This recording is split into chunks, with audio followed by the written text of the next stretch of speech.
Hey guys, hope you are well. So, welcome to the Anime Fictions 2.0. This is the story about what if Naruto has adamantium chakra chains. Hope you all will love this whatif. If you did, do subscribe for more awesome whatif. Share with your friends and enjoy them. Check out the other videos I have created. Comment down your opinion. So, without wasting any time, let's jump into the first part. He hated October 10th.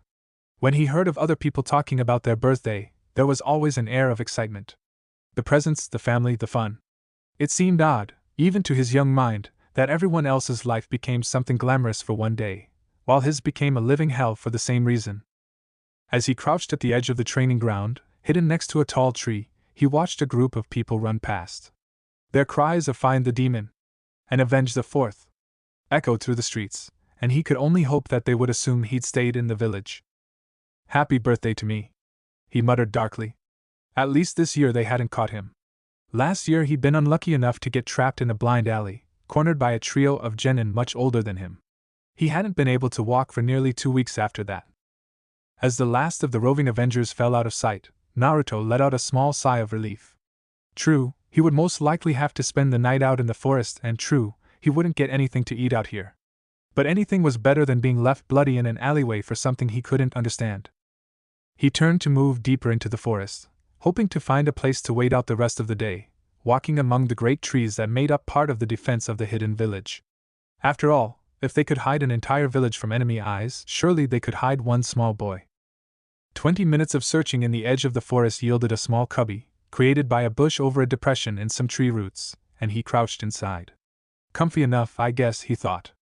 Still tired from his flight from the hunting villagers, he slipped into a fitful slumber, dreaming of warm food and a loving smile. Naruto was torn from his pleasant dreams by an arm grabbing him around the neck, pulling him from his sanctuary. He was thrown unceremoniously to the side, and clearly looked up at his attacker. A single ninja stood in front of him, his face covered in scars that looked like claw marks. "You think you can hide from me, demon?" the man screamed. Even from where he was sitting, Naruto could smell the alcohol fumes coming off of him. "Today's the day I pay you back for ruining my face. My life." He was becoming more agitated by the second. A barely seen flick of the hand caused Naruto's shoulder to erupt in pain. He looked over to see the hilt of a kunai sunk into his arm. Panicking, Naruto tried to backpedal away from the enraged ninja, but his right arm wasn't working. His weak shuffling seemed to amuse the drunken ninja, and he laughed as he pulled another kunai, approaching slowly. "No one to hear you scream out here, demon. Nobody will come save you from your fate. I'm going to gut you like a pig, like you tried to do to me." Naruto couldn't understand why he was being chased like this, why everyone seemed to hate him and blame him for things he didn't remember doing. The man loomed over him, arm poised for the final stab, and Naruto raised his good arm to try and shield himself. Eyes closed, his only thought echoed over and over. "I don't want to die. I didn't do anything to deserve this. I don't want to die." Adrenaline pounded through his body, and it seemed to take forever for the strike to fall. After a moment, Naruto felt a drop of something warm hit his forehead. Opening his eyes in confusion, he looked up, expecting the kunai to impale him at any moment. His eyes widened as he saw what was preventing his fate. The ninja was still in front of him, but instead of a vengeful figure bent on Naruto's death, the man looked more like a marionette with its strings cut. Transparent chains were stabbed into every part of his body, holding him in place. Blood ran from his mouth, and the arm holding the kunai was not just stabbed, but wrapped from elbow to fingertips in the chains. Monster, the word gasped as the light left the ninja's fear-laden eyes, ripped through Naruto. He just killed a man, a ninja. He recoiled, and the chains recoiled with him.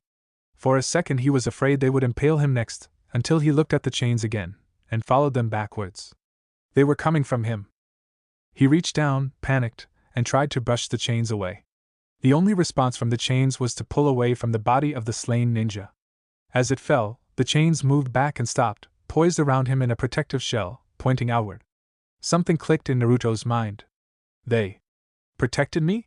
It was a novel concept to him. Nobody had ever protected him, ever helped him.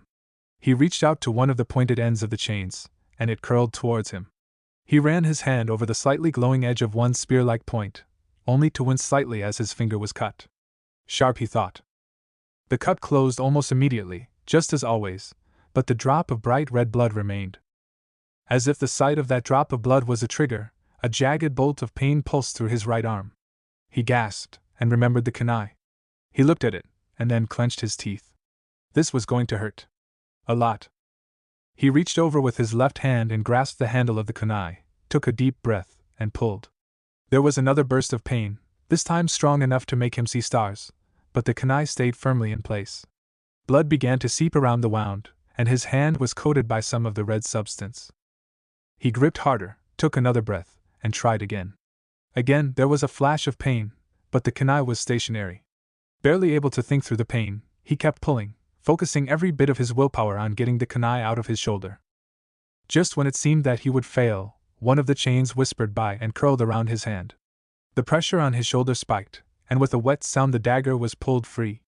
Naruto had only a moment to look at the chain, now spotted with blood, in surprise before the darkness took him and pulled him into blissful unconsciousness.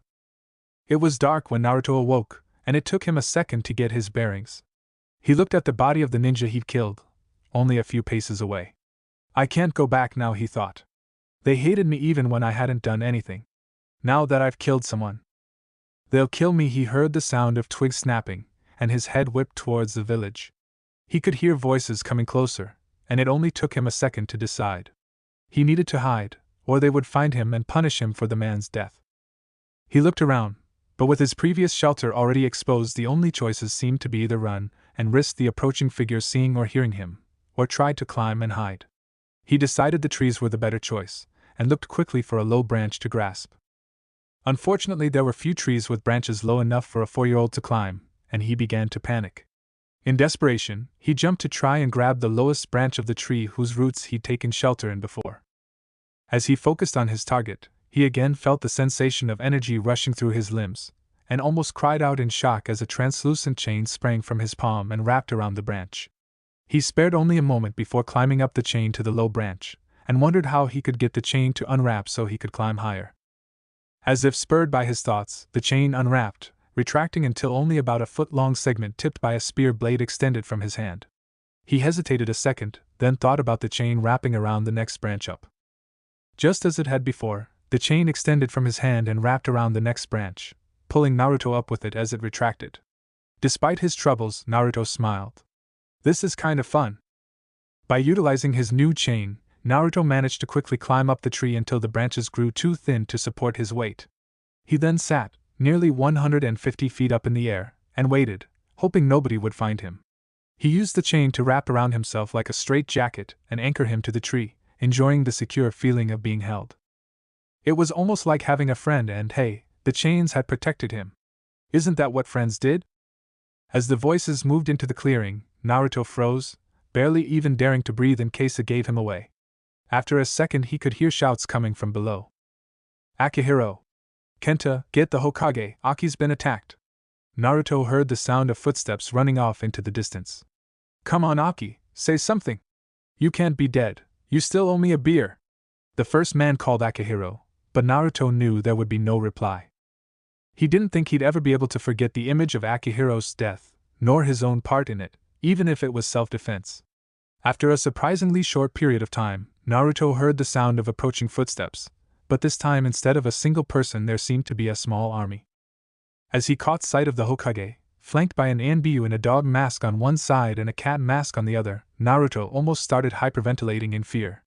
As he waited, hoping to Kami that he would remain undiscovered, the chain around him tightened unconsciously, as if that little bit of extra coverage would protect them. Hiruzen Sarutobi was having a particularly bad day. The council had, as they did every October 10th, tried to convince him to order Naruto's death in homage to the fourth Hokage's sacrifice. Nearly 5 hours of refusal from him, on top of 3 previous years of refusal, seemed to make no difference, until finally he had called the council meeting closed in irritation. Minato, if you could see them now. He felt a wave of disgust. His successor would have probably killed half the council by now for even suggesting such a thing, much less in his honor. And his wife. She would have dealt with the rest for not shutting down the petition in the first place. As if that wasn't bad enough, the anew he'd set as guard over Naruto had apparently stood by as he was chased by a mob of villagers out for his blood, and then they'd lost him. A 4-year-old boy, lost by 2 of his elite soldiers. I hope they like border duty. They'll be lucky if they're in Konoha more than 2 or 3 days total over the next 5 years, Hiruzen thought darkly. And now, to cap off this nightmare, he had a dead shinobi less than 2 miles outside the village proper.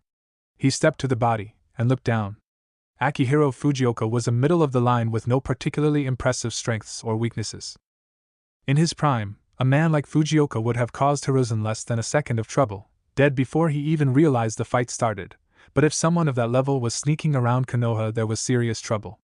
Gently turning the body over, Hiruzen was momentarily shocked at the number of deep stab wounds on the body. It looked as if the man's entire body had been impaled by spears, each mark sinking several inches into the body. It would have taken someone with impressive strength and speed to stab so many times before the man died. The only time he'd seen something similar had been Kushina, he whispered. He looked at the stab wounds again, noting that each seemed to have been made by the same weapon, and saw that one arm was crushed, with rope-like bruises covering the dead flesh. A kunai, its shape distorted and bent, was still held in the destroyed hand. Anew, Hiruzen snapped. Immediately the dog-masked anew came forward. Sir? The anew asked. Can you tell me whose chakra was used here? Hiruzen asked. He felt rather than see the anew frown. The only way he could identify a chakra signature was if he'd seen the person before with his left eye, and very few outside Konoha fit that category and still lived. What the Hokage was asking suggested that someone inside Konoha was the killer. A small nod from the Hokage confirmed the suspicion, and he pulled his headband up to reveal his left eye. The red iris scanned over the corpse, and then the ground in front of where the corpse had been found. Sir. Inou's voice trailed off, and he motioned to the side. Hiruzen moved off to stand with him. What did you find? Asked the Hokage. Anew hesitated a second, then began. There are 3 signatures present. One is obviously Fujioka-san's. The other 2 are intertwined, but of different strengths. The first is very weak, but I would swear it was the Kyuubi's. Hiruzen narrowed his eyes. If the fox's chakra was here, then so was Naruto. It suddenly became much more important to find out what happened. The other is from someone I would have sworn was dead. Hiruzen froze, suspecting where this was going. It was almost like Kushina-san's adamantine chains. Hiruzen swore internally. There was only one person alive who would be able to use those chains, and if Naruto had killed Fujioka, Hiruzen knew the situation was perilous. He was barely able to keep the council at bay as it was. If they found out Naruto had killed an active-duty shinobi, even in self-defense, he would be lucky if Danzo gaining control over him was the worst of his problems. Tell no one, Hiruzen spoke, a small amount of killing intent leaking into his voice. Anew reeled back in shock for a moment, but nodded at the orders. From this moment, that information is an S-class secret, revealing it is punishable by death. You couldn't determine the other 2 signatures, understand? Again, Anew nodded. Hiruzen very rarely used the full scope of the powers that being Hokage granted him, but times like this made it obvious why he'd been called the god of the shinobi. Just being the subject of his killing intent for a second left Inou's bones shaking. Hiruzen walked over to the body and addressed the others. There is an unknown person in the forest who has killed one of our shinobi. Find them. The shinobi present scattered, all except for the cat-masked anew and Anew. Hiruzen spoke without looking at either of them. Find Naruto. I don't care how long it takes you, or if you have to tear the entire village apart from top to bottom. Find him. They both disappeared, and Hiruzen looked at the body on the ground once again. Had it really gotten so bad that the villagers would defy his orders to try and kill the boy? He put his head in his hands. I'm so sorry. Minato, Kushina, I've failed your son. A single tear slipped down his cheek. He maneuvered the body onto a ceiling scroll, and in a puff of smoke Akihiro Fujioka was gone. There would be an official autopsy report on file, but the body would never see the light of day. He couldn't risk it. High up in his tree, Naruto was conflicted. He knew he should stay quiet, but as everyone but the Hokage left, his curiosity began to eat away at him. Finally, he decided to get a little closer. Still wrapped in his chains, he focused on extending his chain bit by bit. He lowered himself slowly, careful not to make any noise, trying to see the Hokage through the trees. Maybe if the Hokage was by himself, he would get a chance to explain his side of the story. The old man was one of the few people who ever spoke to Naruto, and although he was still wary of him, after all, everyone else seemed willing to attack him, so this could just be a trap with a long setup. It was his best chance to get the truth out. As he passed the second lowest set of branches, he heard something that made his blood freeze. "I'm so sorry. Minato, Kushina, I've failed your son." Naruto heard a rushing sound in his ears, and for a moment he couldn't believe his ears. The old man hadn't seemed torn up about Akihiro's death, and had seemed more interested in the possibility of enemies in the wood than the death of that one shinobi. No, he'd only specifically sent out shinobi after one person, Naruto. So if he was apologizing for something, talking about failing their son. Very few things had shaped Naruto's life more than his orphan status. Whether or not it was important to most people, they had a lineage. Their parents, grandparents, cousins, aunts, uncles, all the assorted relatives show you where you've come from, and what you could be if you decided to put in the effort, or lack of effort, as a drunk uncle could attest. There was a sense of completeness that came with family, as if no matter what happened you knew you were the culmination of generations of those who'd come before you. Naruto, as an orphan with unknown parents, had no such feeling. For Naruto, it was as if he just appeared one day, hated by everyone around him. There was no family to go to for comfort, no ancestors whose memories he could look to for strength. He was not the latest branch of a large tree. He was the first root of a new tree, one denied the water that is compassion and companionship. He'd imagined what it would be like to know who his parents were, to be a part of a grand tree, but he never really thought it would happen. In one moment, however, he'd had his whole world shifted. Maybe he was grasping at straws, but now he had possible names to put to the idea of parents, the fantasy that had been living only in his mind. For a moment, the joy of discovery was paramount. And then came the anger. That bastard knew! He thought viciously. Unseen by Naruto, his pupils elongated slightly, his blue eyes shifting closer to purple. The chains around him seemed to bow out slightly, as if holding in great pressure. Naruto had wanted to know who his parents were for the entirety of his very short life. As one of the only people who'd ever been kind to him, Naruto had once ventured the courage to ask Hiruzen if he knew who his parents were. Naruto could still remember the kind face he'd put on, lamenting that he did not. And all along the bastard had known. Subconsciously, Naruto began to retract his chain, pulling himself higher. There was no way he was putting himself at the mercy of that man, not after finding out that he'd been denying Naruto knowledge of his heritage. As he once again reached the highest point of the tree, he anchored himself, and settled into wait. He wasn't sure what he would do now, but he knew one thing: he was done with the abuse the villagers put him through. He reached a hand through the links of his translucent chain, and stroked it lightly. He had his first friend, anyways, and maybe the names of his parents. That was more than he'd ever had in the village, and it was something of a relief to think about being free of all the constant beatings and dark stares. As he stared at the stars, Naruto began to smile. This was the worst day of the year for him, but he was still more peaceful now than he'd ever been before. His last thought before drifting off to sleep was maybe October 10th isn't so bad after all. 6 months later. Living in the woods was something that every ninja became used to relatively quickly. Border patrols, escort missions, message delivery, and many other types of missions all required minor woodcraft knowledge, and as such there were not insignificant portions of the academy curriculum focused on those subjects. Learning how to live in the woods on your own, however, is not an easy task. Learning how to live on your own in the woods as a 4-year-old was significantly more difficult for Naruto. While not particularly cold, the fire country was prone to its share of rainfall. Naruto quickly learned that, while useful for many things, chains make crappy umbrellas. Those first few weeks, Naruto learned quickly how important a good den was. It was a place for comfort, safety, and storage, often the difference between a cozy nap during a storm and being soaked to the skin for hours. Naruto's search for a den was complicated by the shinobi searching the forest for Akihiro's killer, but with his chain allowing him to stay among the highest branches of Konoha's forests, he quickly moved deeper into the forest. There, he managed to find a small depression midway up a large tree. Using the sharp edge of his chain, he painstakingly made the depression deeper until he could curl up in the hole like a cat. It was the first place Naruto had truly felt safe in, snug in his little tree cubby, and he treasured it all the more because of that. With the matter of shelter taken care of, Naruto's next priority was food.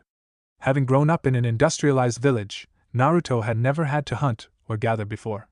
He was not sure exactly what he could eat, but remembered a few berries and other natural-looking foods he'd seen in the forest, and decided to try and find something similar. The first berries he'd found had left him sick for days, barely able to move from his cubby hole in the tree. Without his extensive regeneration, It was likely that his young body would have succumbed to the toxins in the berries, and he vowed to never touch the bright red things again. Despite that, and other mishaps, he did eventually work out a few types of berries and roots to eat, and there was a stream flowing close to his tree that provided him with fresh water. Hunting was something that Naruto did only rarely, when he had trouble finding enough berries and roots to keep himself fed. He didn't like killing or blood, and lighting a fire in the forest was always a risky proposition, but it was here that his chains really showed their worth. As his only friends, Naruto spent a large amount of time working with his chains. At first, he was only able to make one manifest, and kept that one out at all times. As the days passed, however, Naruto became bored, as 4-year-olds are wont to do, and began to experiment. By focusing, he realized he could split smaller chains off of the main chain, and that led to him discovering how to emit more than one chain at once. He seemed to be able to produce about 70 meters of chain total, either in one long chain or several short chains, but keeping the full length out tired him extremely quickly.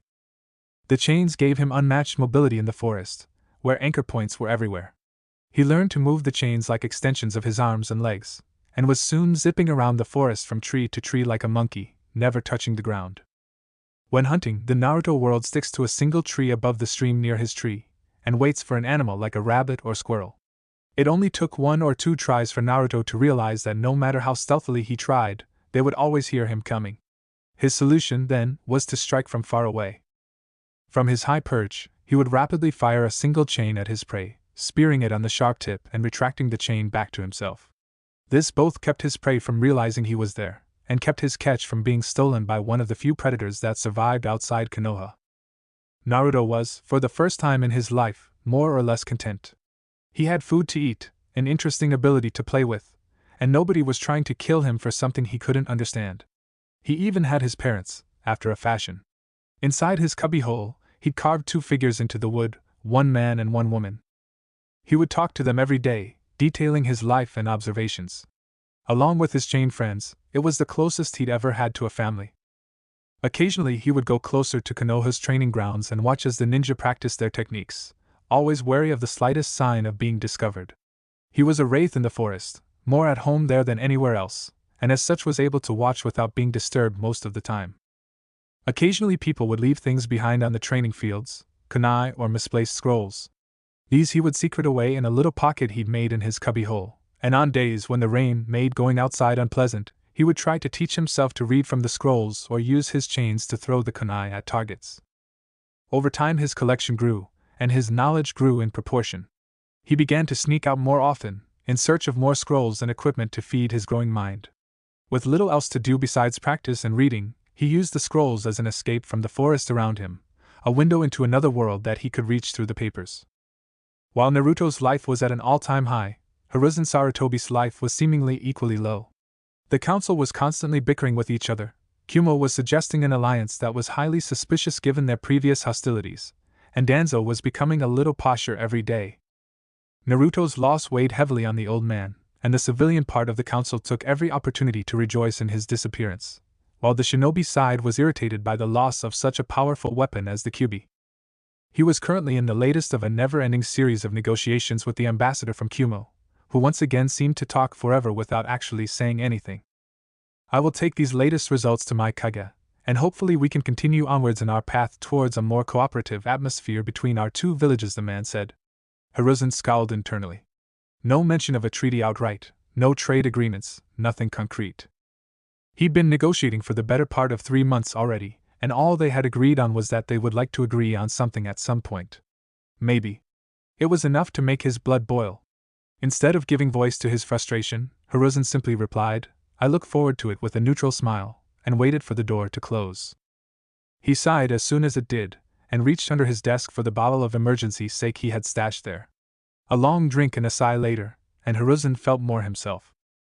The papers strewn across his desk never seemed to disappear, just like the problems he seemed to deal with on a daily basis.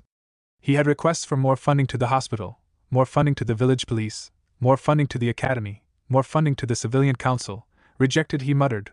All anyone seemed to want was more, more, more. He looked out over the village his teachers had built, that he'd spent the majority of his life protecting, and just felt unutterably tired. I was never meant to take up the hat again, Minato, he thought melancholically. He wanted nothing more than to retire, but couldn't think of anyone he would trust to replace him. He sighed, and turned back to his eternal enemy, the paperwork. Not for the first time, he considered torching the whole pile, but with his luck it would probably just grow faster. Again. The voice was stern, unyielding. Hinata looked up at her father, then at the branch member in front of her. He was panting heavily, barely able to lift his arms. Hinata had been using him as a training dummy for her gentle fist practice for the last half an hour, and the stress of repeated closure and reopening of his was showing. Father. He seems to be in pain, and maybe we should take a break?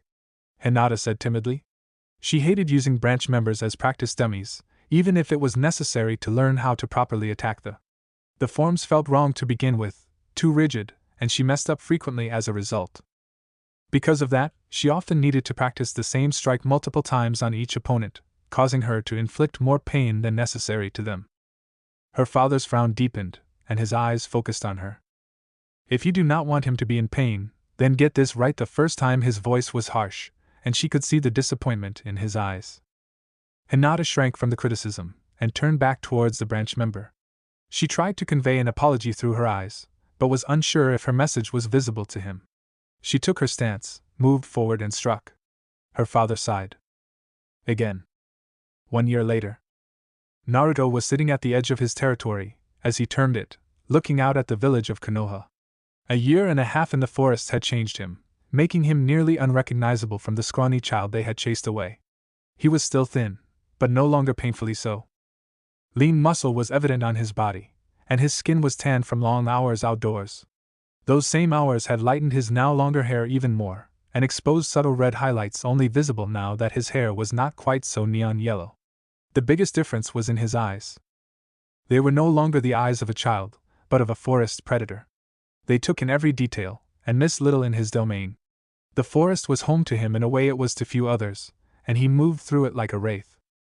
Over the last 12 months he had ventured more and more frequently towards the village, until he now spent at least part of each day observing his former home. Despite the ugliness he'd seen in his heart, when he looked at the sparkling lights in the night, he could almost rationalize going back. They had to have forgotten about Akihiro by now, hadn't they? Of course, in the light of day such thoughts were obvious for the fantasy they were. Murder was murder, no matter how long ago it had happened, and if they ever found out where he was there would be Anbu after him in an instant. So he watched, but never went closer than the edge of the outer training grounds. Today he watched, as he had so many other nights, but was drawn to an abnormally large number of lights coming from one of the clan compounds. It was lit up like a beacon, and there were people running around in chaos. Naruto's curiosity pushed him closer than he'd been to the village proper in over a year. His night vision was superb, and he watched from a tree a mere 30 yards from the village walls as people were shouting "Find her" and "Kumo." He had no idea what Kumo was, but it sounded as if they were looking for someone important if the number of searchers was any indication. Although he felt bad that they'd lost someone, it wasn't his problem. Curiosity started, he turned back to the forest. As he used his chain to jump to the next tree, a figure caught his eye. It was a person in black clothing, mask in place, and running with a sack on his back. Naruto followed, more to make sure the person wasn't going to make trouble in his territory than anything else, and observed the man. He wasn't moving particularly fast, but there was fluidity to his movements that Naruto had seen in some of the higher-level shinobi he'd watched practice. Finally he noticed the sack on the man's back was moving, as if something was alive inside. He moved closer, his chain-assisted leaps through the trees easily matching the man's running pace, and began to hear sounds coming from the pack. They sounded plaintive, and were pitched too high to be anything but a girl's, young by the size of the sack. Naruto froze for a moment, memories of Akihiro flashing through his mind. He may not be a part of the village anymore, but anybody attempting to harm a child in his territory was going to get a rude awakening. From his position in the treetops, Naruto moved ahead of the man by a few dozen meters, and waited. As the kidnapper neared his hiding spot, Naruto concentrated on forming one large spear. A single chain shot from his hand, faster than his eyes could follow, towards the man. At the last second he seemed to sense the attack, and turned to the side. Instead of hitting the man in the center of his chest, where Naruto had aimed, the chain struck him deep in the left shoulder, causing him to drop the sack on his back. It fell to the ground, and Naruto could see dark hair and pale skin through the opening in the top.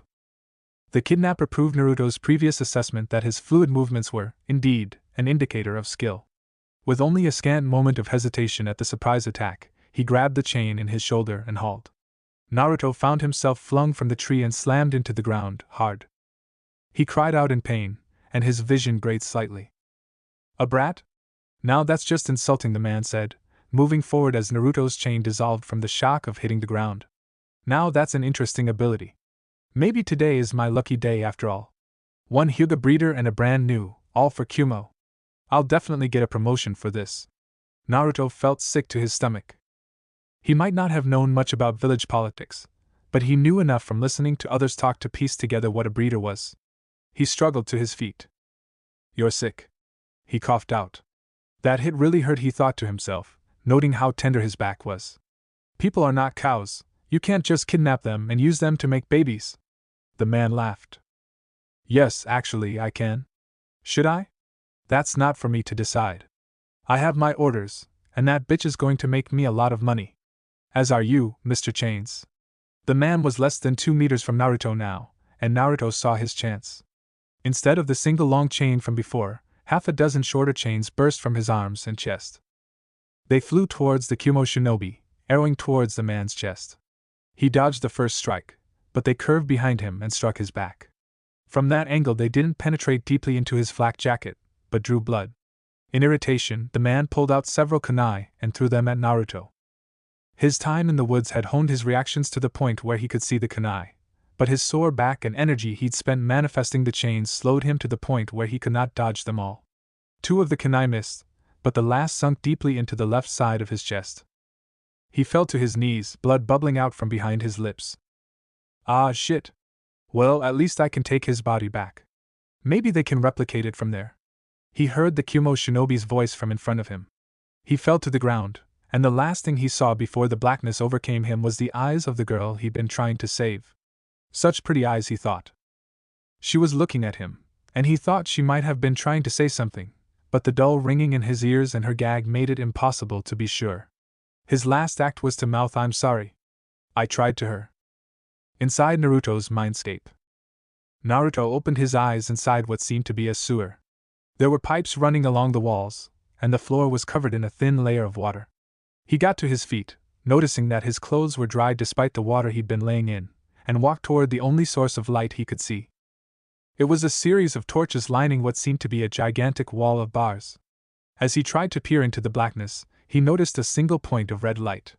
The light grew larger as it seemed to move closer, and finally resolved itself into an enormous eye. The being it belonged to stepped into what little light penetrated the bars, which he now realized were a cage, and Naruto marveled at the size. He'd seen foxes before, even if they were a bit rare close to Konoha, but this one had to be at least 50 or 60 feet tall from what he could see, and God only knows how long. "So, you finally decided to show your face, jailer?" The voice boomed throughout the room, echoing off of the walls. "Jailer?" Naruto asked, confused. He definitely didn't remember sending anybody to jail. "You may not be the architect of my prison, but you are its warden. And you've been doing a remarkably bad job of upkeep, if I must say. Not only is this place a dump, but the whole complex is about to come crashing down around us thanks to your noble actions." Its voice was dripping with sarcasm, and Naruto couldn't help but feel a bit defensive. How was I supposed to know he could dodge my chains? Nobody's ever done that before. Granted, only one person had ever been up against his chains, and that had been by surprise. But he'd managed to hunt with them just fine. There is a difference between a drunk and a jonin on full alert for possible enemies. Honestly, I'm surprised you managed to land a hit at all. A small snort escaped from the beast's mouth, and it shifted to get more comfortable. As it did, Naruto was fascinated to see that it had multiple tails. He counted them in his mind. 7, 8, 9. 9 tails. 9 tails. The Kyuubi laughed as shock registered on Naruto's face, but was surprised when he didn't make any move to back away. "Brave little kid, aren't you?" he said. Naruto just shrugged. "I'm dead, or close enough to not matter. What else could you do to me?" Kyuubi laughed at that, and Naruto's smiling answer was genuine. "Not a bad outlook, kid. Figure out the important points and discard the rest. You're not going to die yet," though Naruto looked at him confused. "Didn't you wonder why you were here? I'm sealed inside you by that tattoo on your stomach. Nice piece of work, your father really was a genius with those things. Anyways, if you die, I die. And even though I can reincarnate, it hurts like nothing else in the world. I've done it once, and don't want to do it again. Naruto almost leapt forward at the mention of his father. You knew my father? What was he like? The look Kyuubi gave him was exasperated. Priorities, Kit. I'm patching up your body as fast as I can, but I'm limited in how much I can do from here. I can give you chakra, but you are the one that needs to direct it. Naruto settled down, but vowed to get everything the Kyuubi knew about his father from the furball. Somehow. But what can I do?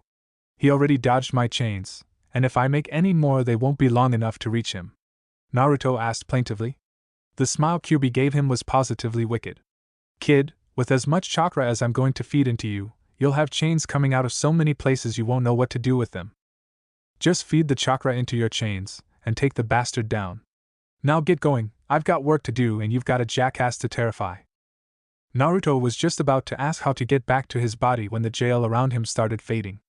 As he disappeared from view, the Kyuubi stared at the spot he'd been standing in. Another fucking chain user. Maybe if I keep this one happy he'll set me free when he dies. And maybe he'll fix this dump up before that. Real world. Naruto opened his eyes, and the first thing he saw was the shocked face of the girl he'd been trying to save. She had tears running down her face, but had apparently been so surprised by his survival that she'd stopped crying temporarily. She's got no pupils. Cool, he thought to himself. His body felt stronger than he could ever remember it feeling before, even with the pain from the kunai stuck in his chest. With a wet sound, the kunai was pushed out of his chest, and a second later the wound healed. Even though he'd seen it happen, Naruto almost couldn't believe it. A small surprised sound drew his head up, and he saw the Kumo shinobi staring at him in shock. How? The man started, but before he could finish, Naruto was on his feet between the man and the girl. I don't know how you survived, he said, but you're more trouble than your bloodline is worth. The man made several hand signs, and Naruto tensed. He'd seen shinobi practicing techniques before in the training grounds, and they could do everything from making you seem invisible to literally melting portions of the earth. As the Kumo ninja finished his signs, he pointed his hand at Naruto, and a bolt of lightning arced from his palm. Naruto did the only thing he could think of and unleashed as many chains as he could. Unlike the normal 5 to 6 chains he normally got when he tried this, dozens of chains formed a barrier between the man and the two children. The bolt of lightning impacted on the semi-translucent chains, and Naruto was momentarily blinded by the explosion.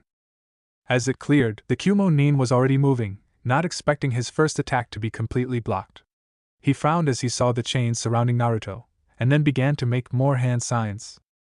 Naruto knew that if he let the man continue throwing techniques like that, eventually one would get through his chains, so he went on the offensive like any cornered animal would.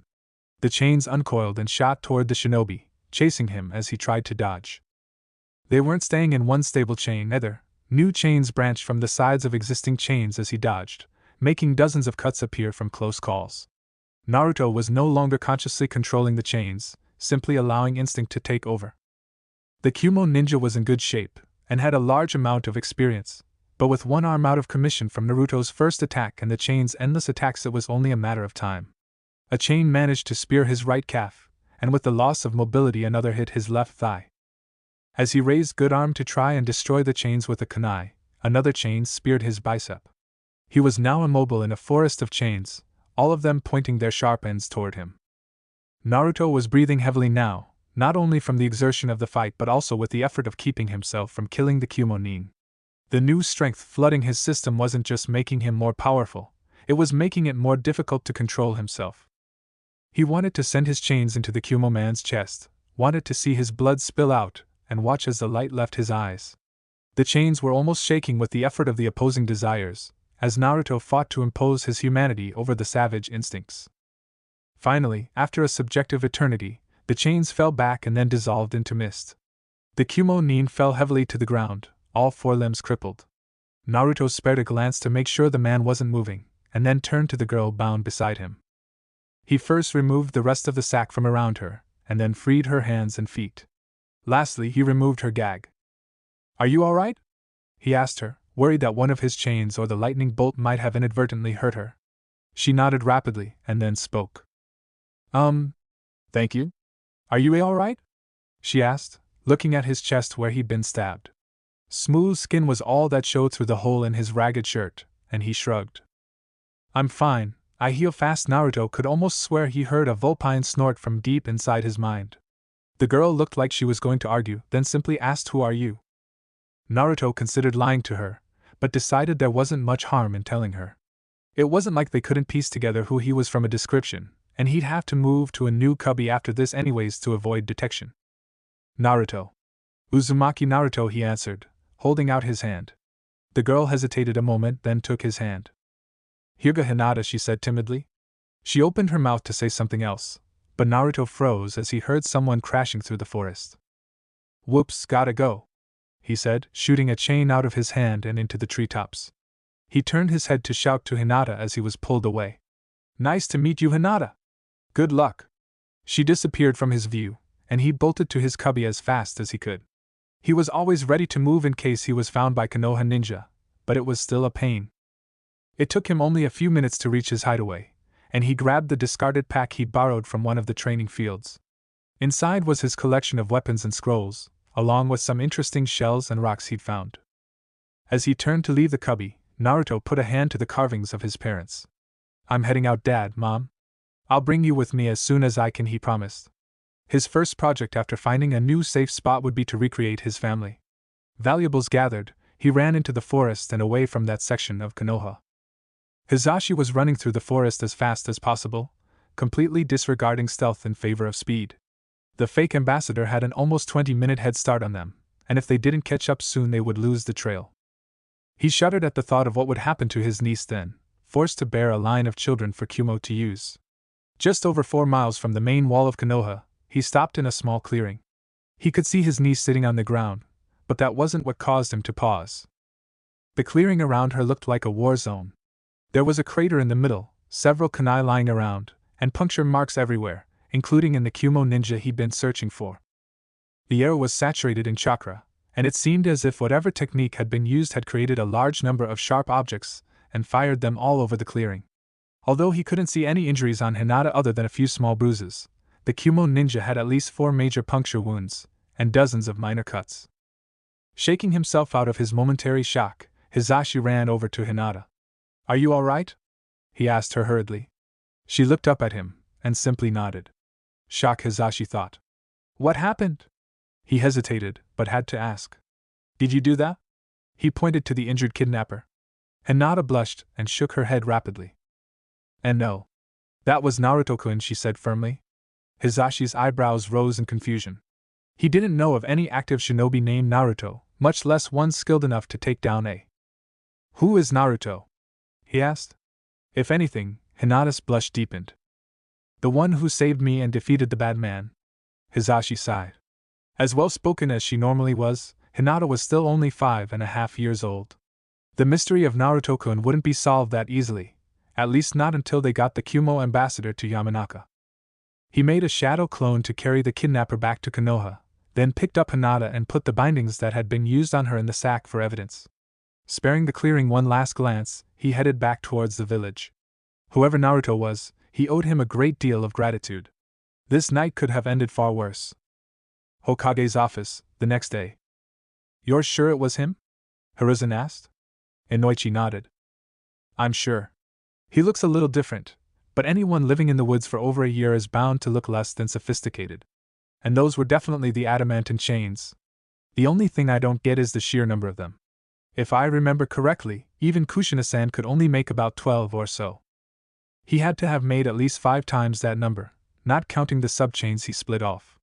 Inoichi was impressed despite himself. After all, it wasn't every day a 5-year-old managed to take down a. It's possible the stress of a life-or-death situation allowed him to tap some hidden reserves, Hiruzen said. He purposefully avoided mentioning the Kyuubi. Inoichi, like all of the council members, knew of Naruto's prisoner, but the less attention drawn to it the better. Inoichi nodded, then continued. So what do we do? Isn't going to be happy to have their ambassador caught red-handed at bloodline theft, and the council already knows most of what happened last night. Hiruzen nodded tiredly, and then looked at Inoichi. He hated secrets. Alter the report. The man who took down the ambassador was a 15 to 16-year-old woman wearing an IWA headband, that's what the report will say. We will claim it was an opportunistic plot to start tensions between our nations.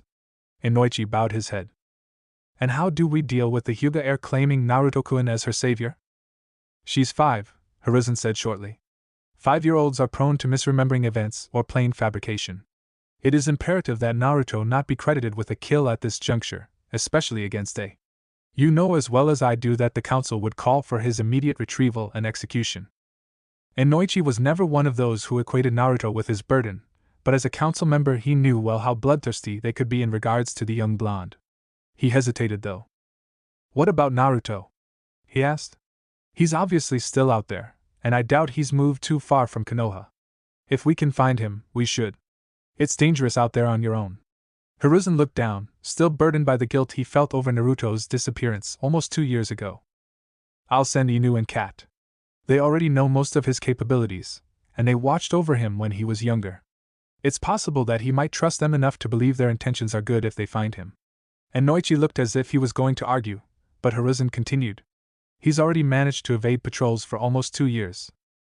If I send a large force after him, he'll probably notice it from miles away and either hole up, in which case we'll probably never find him, or run farther, in which case someone else might find him. Kat is good at her job, and Anew is one of my best trackers. They can do this. Inoichi nodded once, and left the office. Hiruzen sighed again, and looked at the picture of Minato that adorned the wall next to the other Hokages. Be safe, Naruto, he whispered. Hyuga Compound. Night was a quiet time in the Hyuga compound. With the majority of the clan firmly subscribing to the notion of Hyuga sophistication and superiority, any attempt at rowdy behavior at night would be swiftly discouraged. Inside of her room, Hinata was getting ready for bed. Her bruises were still slightly visible, but liberal application of healing creams and rest had helped soften them from ugly purple blotches to faint yellowish discolorations. As she slid between the sheets, she looked out of her window towards the forests outside the Hyuga compound. Good night, Naruto-kun, she whispered, already falling asleep. She was a little worried about nightmares of kidnapping, but knew that if they came she'd be protected by a blonde boy surrounded by chains. In the forest surrounding Konoha. It had taken Naruto the better part of a day to travel far enough that he felt safe, moving almost a quarter of the circumference of Konoha in his flight. Once again, he'd created a cubby for himself in an old tree, and was safe and secure in his new hideout.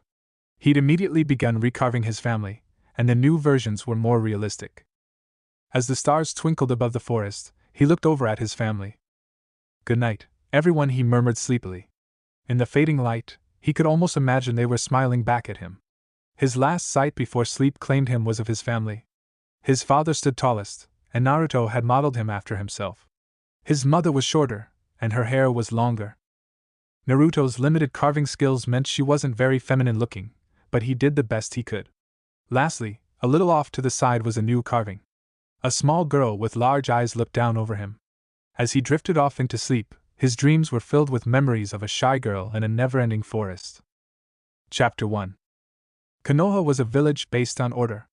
Originally founded amidst the chaos of the warring clans era, it was conceived as a refuge from the constant uncertainty that plagued the ninja of that time. It was created in stages. At first nothing more than an area commonly occupied by the Senju and Uchiha clans, then a fortified town that drew more clans from the surrounding area, and finally a bustling village with both shinobi and civilian aspects. As shinobi from multiple clans came together, the need for a formalized ranking system to measure their relative skills was realized. It was relatively simple: Genin at the bottom, then Chunin, then Jonin, then Kage at the top. From the ranks of Chunin and Jonin, the ANBU chose the most promising, forming their elite core for the good of the village.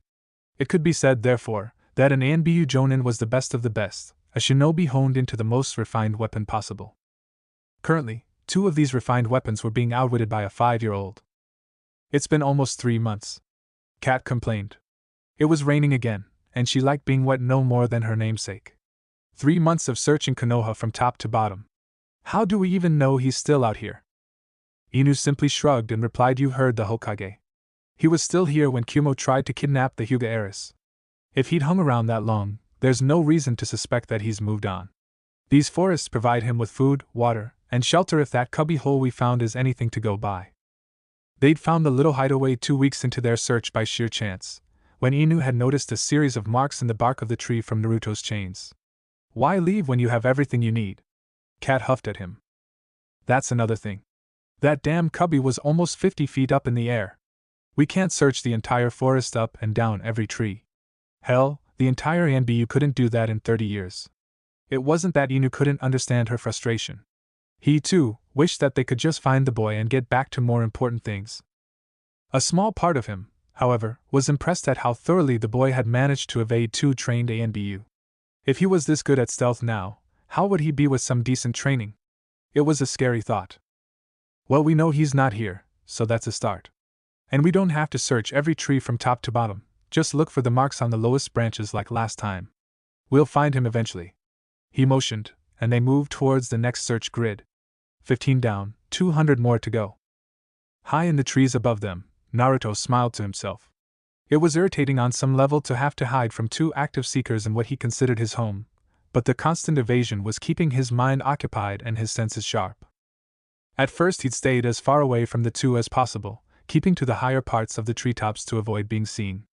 As days turned to weeks and eventually months, Naruto turned it into a sort of game. He would follow them around, getting closer and closer, seeing how close he could get before they noticed him.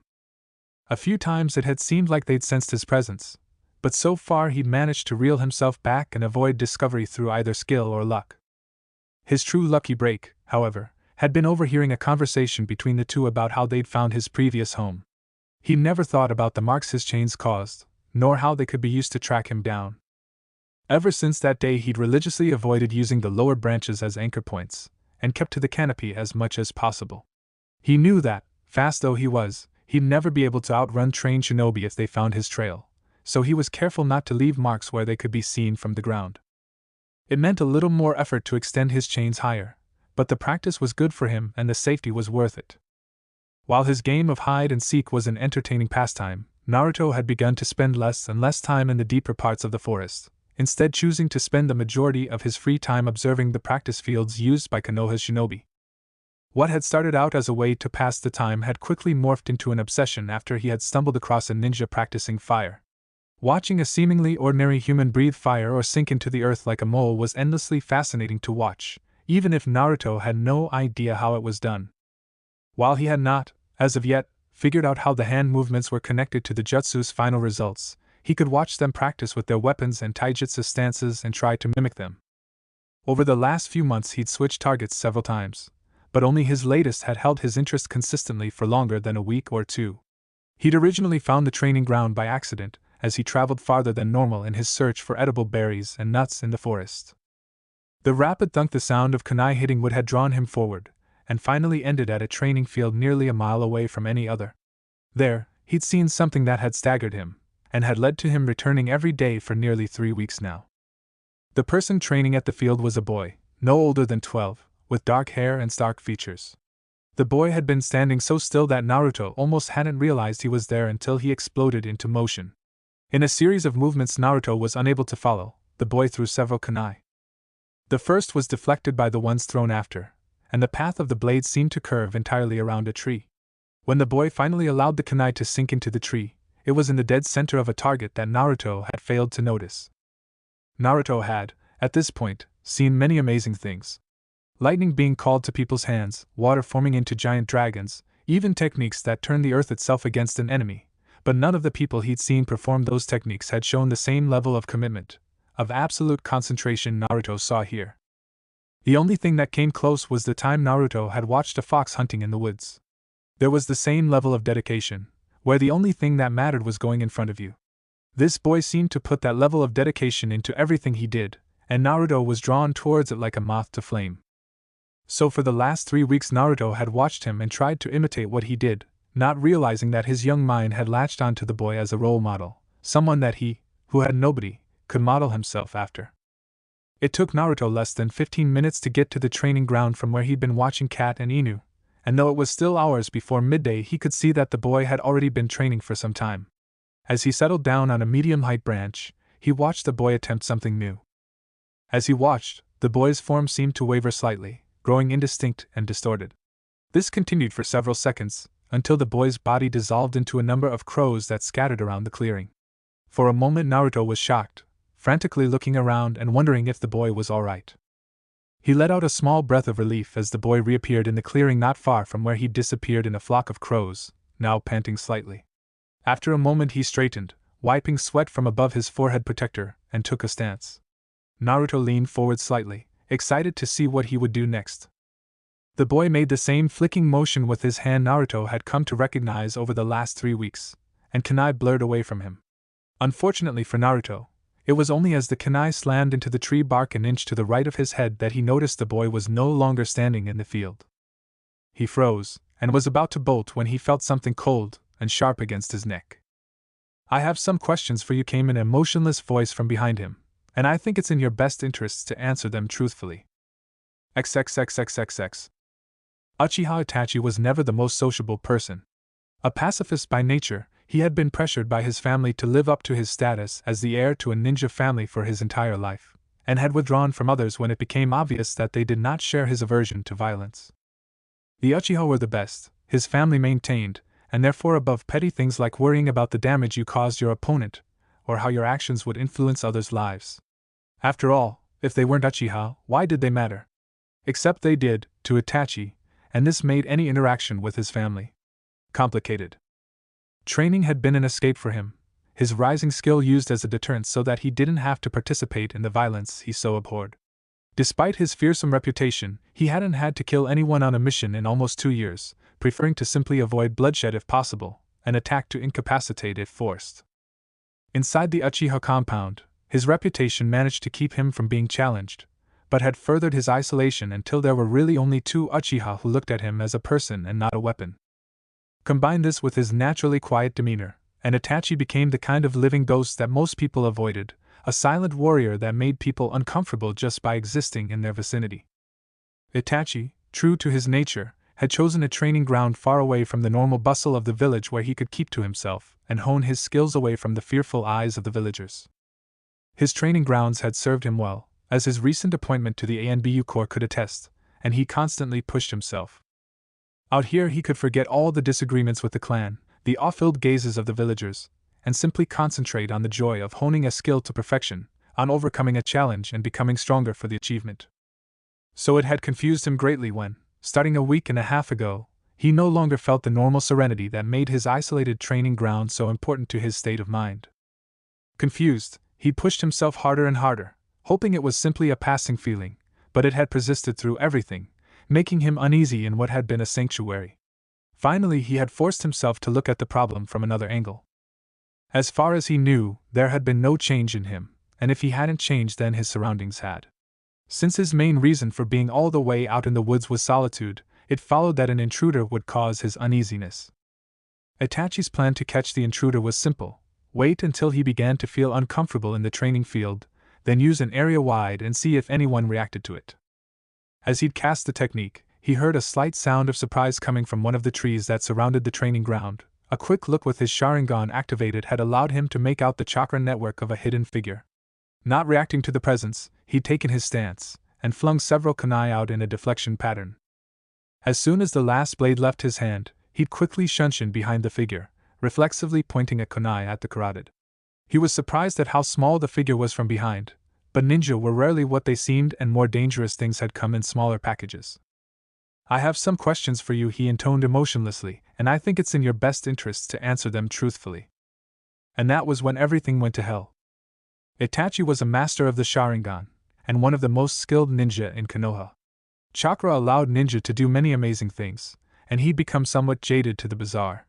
But seeing several thick pointed chains burst from the small figure in front of him without any hand signs or visible chakra molding nearly shook him.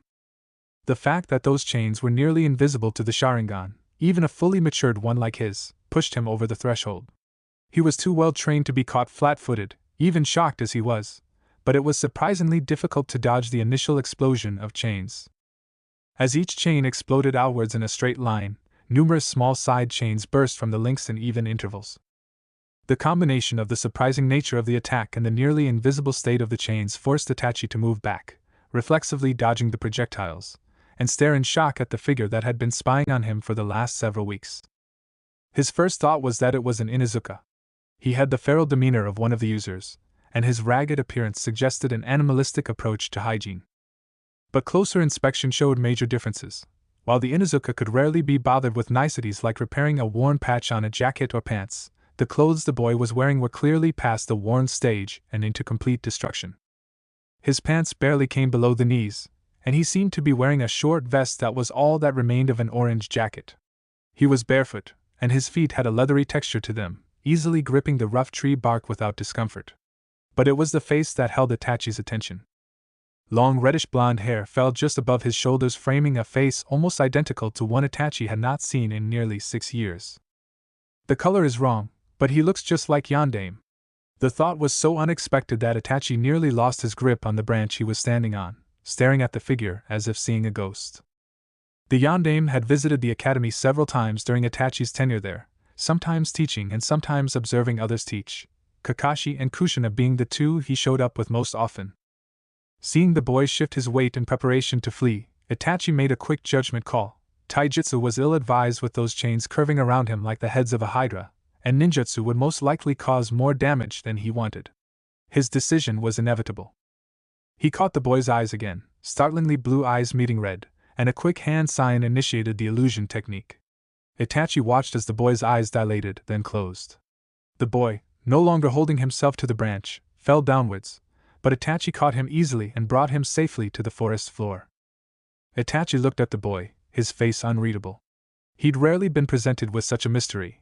Why had the boy been spying on him? What were the chains he'd seen, and why didn't they register correctly to the Sharingan? Why did he feel as if he'd seen them somewhere before?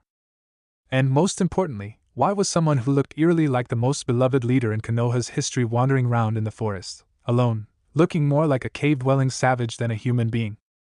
Nothing was adding up, and Itachi was beginning to suspect that the only one who could answer those questions was the boy currently unconscious on the ground next to him. As he looked up at the sky, Itachi sighed quietly. Why is it that the more I try to live a quiet life, the more fate seems to enjoy playing with me? No answer was forthcoming from the floating clouds, and Itachi looked at the boy once more. Sighing again, he sat down next to the boy to wait for him to wake up. Today was supposed to clear up the questions, not multiply them. XXXX. Naruto came awake all at once, used to going from sleep to fully awake quickly from his time living in the forest. You couldn't catch food or chase off foxes sniffing around your home if you had to spend 10 minutes rubbing the sleep from your eyes, and it was a lesson he'd learned quickly. His only problem was he couldn't remember going to sleep, and this was definitely not his nice cubby hole in the tree. He only had to wonder for a second before his memory kicked back in, including his last memory of swirling red eyes. He whipped quickly to his feet, 2 chains reflexively extending from his lower back, and looked around quickly. The same boy he'd been watching for so long was seated no more than 3 or 4 yards away, staring at him. Naruto kept himself in a defensive crouch, but made sure to keep his eyes away from the boy's eyes, remembering how easily he'd been captured before. He waited for some sign that the boy would attack as he had before, but none came. He simply watched Naruto, not moving, and waited. XXXXX. Itachi had been surprised at how quickly the boy had gone from completely asleep to fully alert, but now he was faced with a conundrum. The boy was extremely wary of him, and unless he wanted to continually knock him out, those chains would make things difficult. If he wanted to get answers to any of his questions, he had to find a way of gaining the boy's trust, at least a little, and that would be difficult with someone as wary as he obviously was. He had just decided the best way was to try and talk to the boy and see if he was able to get some information when he heard the boy's stomach growl loudly. At first Itachi didn't recognize the sound, but the boy in front of him shrank lower into a crouch, and a slight blush colored his face. Itachi almost laughed out loud, and a small smile did manage to make its way onto his face. He reached back to get a ration bar out of one of the pouches on his waist, but stopped as the chains pointed toward him began to wave back and forth like snakes. Interestingly, without his Sharingan active he could see them perfectly well.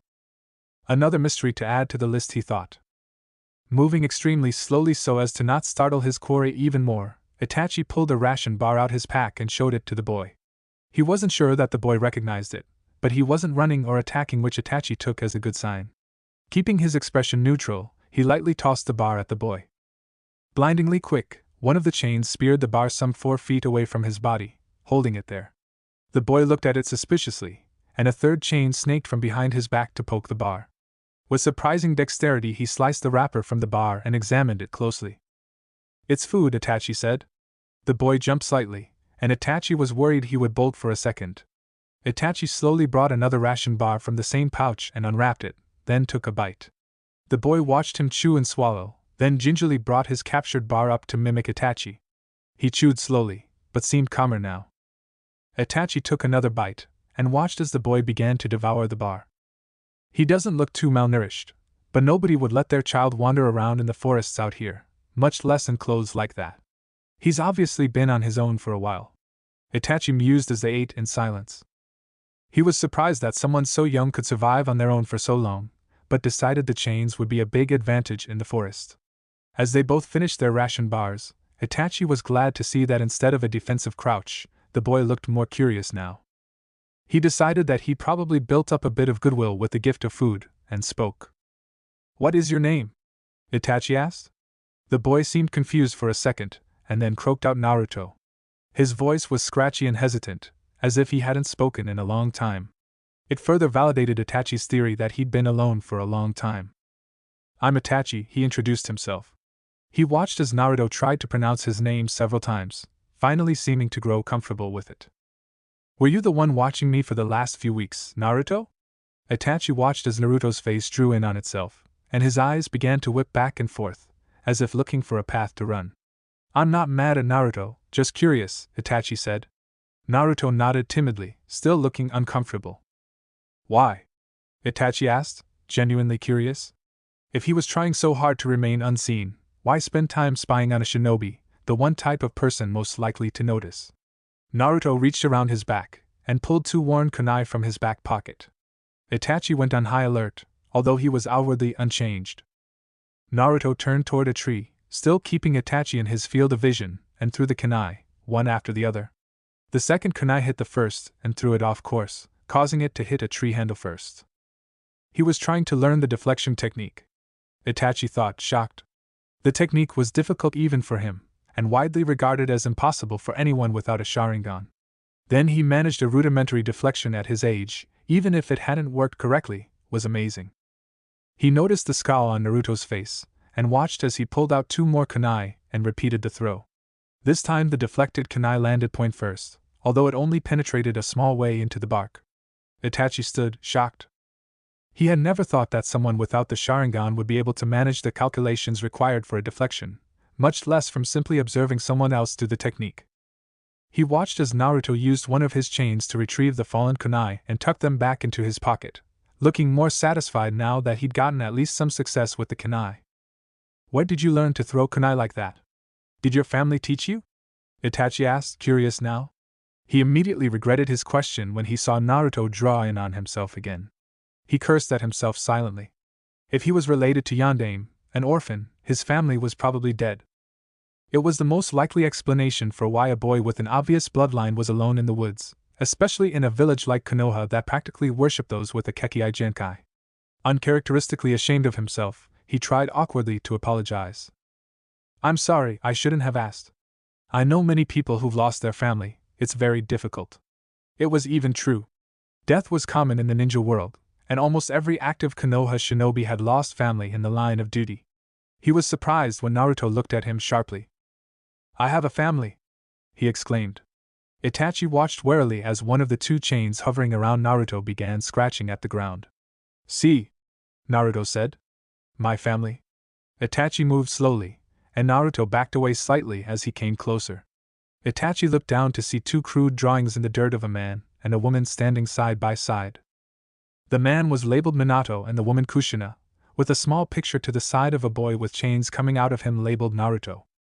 Itachi reeled back slightly as the pieces clicked into place. He remembered where he'd seen those chains before. One of his last lectures at the academy before the Kyuubi attack had been on Kekkai Genkai and their use in the ninja world. It had included basic introductions on all of Konoha's main bloodlines, but part of the lesson had been taught by Kushina Uzumaki and focused on always being wary of unknown bloodlines. She'd emphasized the point by manifesting several chains that had quickly bound another instructor before fading. He'd only seen them for a second, and never with the Sharingan active, but he was sure of it. And if he had inherited her bloodline and his father's name was Minato, with his appearance, Itachi could feel a large headache building. The most powerful ninja Konoha had produced since Hashirama Senju had had a son with one of the most skilled jonin in the village and inherited her bloodline, and nobody knew.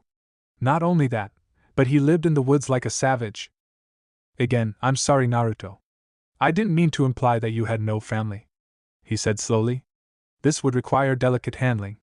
Naruto, how long have you and your family been in the forest? Itachi asked. If he could get some sort of timeline, he could begin to figure out what had led to this. Naruto frowned. Don't know, he said, shrugging. I was 4, it was a long time ago. If what Naruto was saying was true, he'd been in the woods for around 2 years on his own. That he'd survived at all, much less remained unseen, was an amazing feat. Now comes the important question. Naruto had seemed open enough to Itachi after he'd fed him, but Itachi knew this was treading into sensitive territory. If any subject would scare him off, this would be it, but it was too important to ignore. Why did you go into the forest, Naruto? Why not stay in Konoha? As Itachi had feared, Naruto began to pull inward. His knees came up to his chest, and the chains wrapped around him until he seemed cocooned. Itachi was about to say something, to try and break him out of his fugue, when he heard Naruto answer. They tried to kill me. It was almost a whisper, but the sheer amount of despair in his voice reminded Itachi of the first time he'd had to kill in combat. It was the kind of soul-deep pain that stayed with you, buried but always there. He tried to kill me, but my chains killed him instead. So I went to the woods. I'm free there. Itachi caught the phrasing, and immediately began to piece together a possible scenario. He killed someone in self-defense with his Kekkai Genkai, and was so scared of what the village would do that he abandoned it entirely. Itachi had seen the kind of snap judgments the civilians could make. If a bloodline user was seen killing civilians, it would be bad, but why would a civilian try to kill a 4-year-old?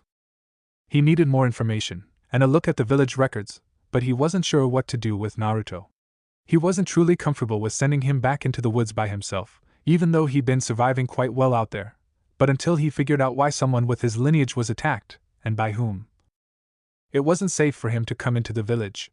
Finally, Itachi decided that leaving Naruto to live on his own as he had been was the lesser of two evils, and less likely to get him hurt.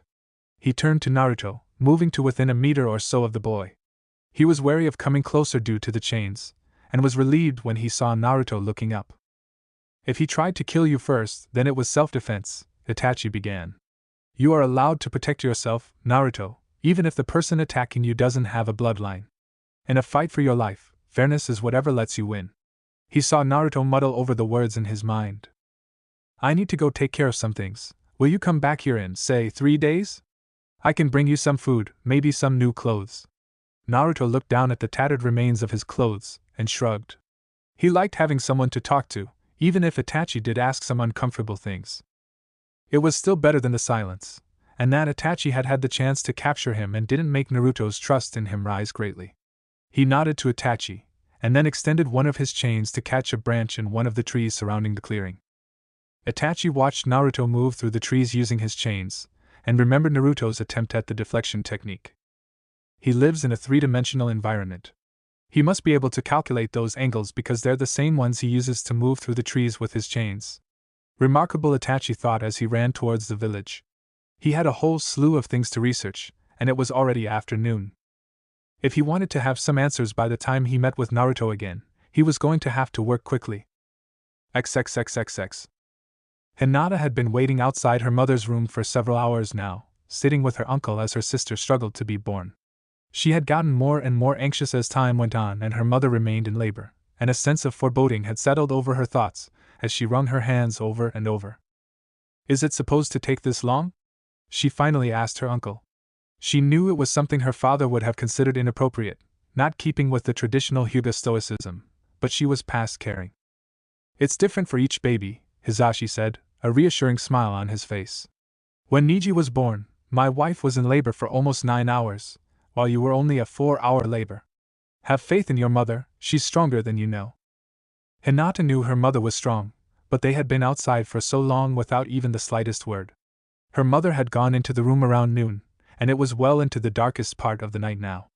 Finally her fidgeting seemed to get to Hisashi, who stood up and turned to her. Tell you what, I'll go see if there's been any change and maybe see about you getting a chance to see your mother, okay? Hinata nodded gratefully. Anything to break up the endless waiting. Hisashi opened the door to her mother's room and slipped inside silently. Hinata waited nervously for any word, still worried despite her uncle's assurances. Suddenly, the door to the room burst open and a shape dashed out. Hinata could barely make out the form of her uncle before he accelerated away, and she heard raised voices through the open door, their frantic tones causing Hinata's panic to rise. She was nearly frantic when, not 5 minutes later, Hisashi rushed back into the room with a man in a doctor's white coat. The door slammed shut behind them, and Hinata stared at it in shock. She didn't know how long she'd been staring in a daze for when the door opened, but the sight beyond the doorway shocked her. Her normally reserved father had her uncle in a tight hug, and Hinata could hear his repeated thanks from out in the hallway. Hisashi managed to extract himself from his brother's embrace, and walked over to Hinata. "What happened?" she asked. Hisashi gave her a tight smile. "There were some complications that we almost didn't catch in time, but your mother and sister are fine. Would you like to come see them?" Hinata nodded eagerly. She followed her uncle into the room, passing by her father. He looked more exhausted than she'd ever seen him before, his eyes dropping as he swayed on his feet. He smiled slightly at her as she walked past, the first time in nearly 2 years she could remember him doing so. She turned to the bed to look at her new sister, and was struck at how tired her mother looked. She was paler than normal, and her hair hung limply around her head, accentuating the deep bags under her pupilless eyes. Despite her obvious exhaustion, she had a radiant smile on her face, and she held out a hand to Hinata, who grasped it tightly. In her other arm she held a small sleeping bundle topped by a light smattering of dark hair. "This is your sister, Hinata. Hanabi, meet your big sister." Hinata looked at the sleeping bundle in her mother's arms and smiled. Her family had just grown by one, and everything was all right. "Hello, Hanabi," she whispered to her sleeping sister. XXXXXXX. Itachi had spent the last 10 hours in the restricted section of the Konoha library, and with each report he read through he felt his anger rise. He'd started out with the records of murders from around 18 months ago, and he tracked down the man he thought had tried to kill Naruto relatively quickly. What had surprised him was that the man had been not only an active-duty shinobi, but disregarding the fact that the man had attacked a 4-year-old boy, the fact that he'd been killed was a testament to Naruto's will to survive and the lethal power of his chains. Itachi's curiosity had been sparked by the seemingly senseless attack, and he began to comb back through the records to see if he could find any precedent for the man's aggression towards Naruto. When he couldn't find any incident reports, he decided to look in a more oblique fashion. He'd begun to search the hospital records to try and track down any previous attacks on Naruto but the glut of information on Naruto sickened him. If he was reading the dates right, Naruto had been to the hospital no less than 70 times in his first 4 years. His files indicated everything from poisoning to stab wounds, and many of them had apparently happened when Naruto was in his first or second year. That the perpetrators had apparently never been recorded spoke of a vast indifference to Naruto's plight, one Itachi could scarcely comprehend. Why would anyone treat Yondame's son like this? Moreover, how could they treat a toddler like this, regardless of whose son he was? Itachi sat in his room that night, working over the information in his mind, and came to one conclusion: Naruto was not safe in Konoha, at least not as he was. His chains were a large advantage, but he was woefully inexperienced in using them against another human being, and would probably be outmaneuvered by the average. If what Itachi suspected was true, Naruto would be facing a lot more than one if he returned to Konoha. Itachi looked at the wall his room shared with his brothers, and his resolve hardened. If Naruto wasn't safe in Konoha as he is now, he would have to make him strong enough to survive. Naruto had no one else, and Itachi wasn't sure how high the conspiracy against him went. Some of those injuries would have been enough to have the perpetrator executed, and they would have taken time to inflict. That they'd happened repeatedly without catching any of the perpetrators suggested the cover-up went high, possibly to the top.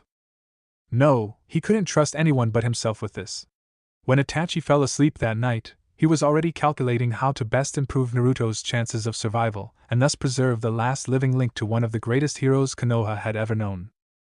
XXXXXX. Naruto's second cubby was remarkably similar to his first, constructed in a high tree from a hollowed-out point that he'd deepened with his chains. It remained his sanctuary, the one place he felt safe, and was where he kept his greatest treasures. His family was also there, and as such he felt an indefinable pull towards it whenever he felt troubled or insecure. His conversation with Itachi had dredged up memories he'd long buried, and as he sat in the dark he spoke quietly to the carvings he thought of as family, trying to clear his mind from the dark memories. It took him several hours to get it all cleared out, but finally he decided that the talk with Itachi had done more good than bad. Itachi's vindication of his actions went a long way towards his peace of mind, and when he finally dropped off to sleep he had even managed to convince himself that what he'd done had been at least a little bit the other man's fault. He slept free of the nightmares that normally came when his buried trauma surfaced, snug in his tiny sanctuary. XXXXXX. Itachi waited in the same clearing he met Naruto in 3 days ago, a large backpack in hand. It was almost noon, and he was somewhat worried that Naruto wouldn't show up. The boy had been willing enough to talk to him before, but he was also extremely skittish right now, and it was possible that he would avoid Itachi because of the uncomfortable questions Itachi asked him. It was something Itachi could do nothing about, so he planned for the best and avoided dwelling too much on the alternative. He might have been able to catch Naruto if he could find him, but even an Inuzuka would have trouble tracking someone with Naruto's familiarity with the forest. If he wanted to hide, Itachi would have an extremely tough time tracking him down. It was with a profound sense of relief that Itachi watched Naruto drop from a tree into the clearing, chains retracting behind him. He approached Itachi, but maintained a 2-meter gap between them. Itachi held up the bag in his hand. "I brought you some basics. Clothing, food, nothing fancy." He tossed the bag to Naruto, who caught it with his chains. "Still doesn't trust me enough to catch something from me with his hands, or is it simply more convenient to use the chains?" Itachi wondered. He watched Naruto pull out a set of Sasuke's old clothes and look down at his own attire. With a shrug, he pulled off his old top and replaced it with a black t-shirt. His pants followed quickly, replaced with the black shorts. Once Naruto had changed, he looked through the bag's remaining contents and pulled out a kunai, looking at it curiously. He turned to Itachi, looking at him questioningly. "A gift," Itachi said. "I have an offer for you. I'd like to train you." Naruto frowned. Itachi could almost see the thoughts in his head as he looked for the hidden catch in the offer. Paranoia was something that most shinobi were not only familiar with, but considered a good habit. "No catch, Naruto. I want you to be able to defend yourself. If you want to spend your life out here, that is your choice. But I would be doing both Konoha and you a disservice if I allowed those who would do you harm to make the choice for you," Itachi said. He was intensely loyal to the village as a whole, even though he was disgusted with what so many of them had apparently done to Naruto. If he could help the village gain a valuable asset and give Naruto the tools he needed to make some choices about his own life, he felt it was his duty as a loyal Konoha shinobi to try. "You won't make me go back?" Naruto asked after a minute. Itachi could see his indecision, and quickly replied. "No. It is your choice whether or not you want to live in Konoha or stay out here," Itachi said, and then added, "I would never take your freedom from you." He'd had too many of his own choices curtailed to do the same to Naruto unless he absolutely had to. Naruto tilted his head as he heard the last statement. He obviously recognized Itachi's parroting of his own statement from last time, and Itachi hoped it would help his case. Naruto finally nodded. "Will you teach me how to do the red eyes?" he asked. Itachi chuckled slightly at that, shaking his head. "The red eyes are the Sharingan, and you have to be born with them. It's like your chains, something only my family can do." Naruto frowned at that, looking at his chains. "Only I can do this?" he said skeptically. Itachi nodded. "Even if I trained for my entire life, I wouldn't be able to make them. They are a part of you, like your arms and legs. Some people are born with blonde hair, or black. You were born with the ability to make those chains, just as I was born with the Sharingan." Naruto nodded at that. It made sense, after all. Some people were taller than others, or had different colored skin. Why not something like chains? Seeing him nod, Itachi pulled out a set of weights out of his own bag and threw them to Naruto. Naruto looked at them, then went back to Itachi. "What do I do with these?" he asked. Itachi looked at him impassively. "You want to protect your freedom?" Naruto nodded. "Then put them on. It will not be easy, but if you let me I can make sure nobody forces you into anything you don't want them to ever again." Naruto stood up a little taller at that. He liked his home in the forest, and he was used to it, but he never wanted to be trapped into something again. He remembered how weak he'd felt when he fought the kidnapper, and the terror he'd felt when his chains had first appeared. He reached forward for the weights, and missed Itachi's smile. 2 months later. Naruto was never sure if he admired or hated Itachi. He could never pinpoint exactly what made him feel that Itachi took a perverse pleasure in running him into the ground, but he was completely convinced that it was true. Despite that, he also had to admit that he felt better than he ever had in his short life. At first, the weights had been torture. They were apparently the lowest in an increasingly heavy series, but to someone Naruto's size, they made up a considerable fraction of his body weight. It had been a struggle to even move in them at first, compounded by Itachi having him rely solely on his limbs and not his chains. He claimed it was to build up Naruto's physical strength, but Naruto had grown so reliant on his chains for extra mobility that it felt as if someone had told him to run with only one leg. It had slowly gotten better, but every time Naruto seemed to get used to one set of weights, Itachi would add more. Sometimes Naruto had nightmares about a room with endlessly larger weights, presided over by Itachi on a throne made of those weights that Naruto had already mastered. In his nightmares, he wasn't allowed to leave until he could do 100 push-ups with the entire throne on his back. In between the basic training with weights, Itachi would teach Naruto about the basics of. At first, Naruto had been excited to learn about that, visions of breathing fire or controlling the earth dancing in his head. Itachi had quickly disabused him of that notion, however, saying that until he could learn to draw chakra stably, such things were impossible for him. It had taken Naruto nearly a month to get the proper ratio of physical and spiritual energy down, and he'd been excited for all of 30 seconds before Itachi decided to test him. Itachi had immediately pronounced his control as the worst I've ever seen, and sat him down with a leaf in his hands. Itachi had him push chakra from his hand until the leaf was pushed off his hand, and told Naruto that he would move no further in training until he could keep the leaf afloat above his hand constantly for at least 5 minutes. In the last month, the leaves Naruto used had burned, shredded, flown off to embed in trees like tiny razors, and once, inexplicably, actually exploded, but he'd only managed to keep them afloat for 3 minutes. It was slow, frustrating work, but he was making progress. Itachi pushed him harder than he'd ever worked in his entire life, but Naruto couldn't help but admit that he was starting to see why Itachi trained him the way it did. It worked. The one place where Naruto could say he was truly excelling was his kunai and shuriken work. He'd practiced for months on his own before meeting Itachi using purloined equipment, but having someone show him the proper way to throw an equipment in top condition instead of warped or rusting castoffs made a huge difference. He still couldn't do more than one deflection accurately, but he could at least get in the same general area with a double deflection, something that Itachi always seemed amazed at. His progress at shuriken and kunai offset his grueling work elsewhere, and kept him enthusiastic despite Itachi's refusal to teach him more advanced until he completed the leaf floating exercise. Today was the second day in a row he'd been training by himself, as Itachi had a mission outside the village. Without Itachi there, it seemed wrong to use the training grounds, so Naruto was leaping from tree branch to tree branch with his weights on to practice, stopping every once in a while to grab a leaf and practice his chakra exercises. As he approached the westernmost point of his territory, he stopped.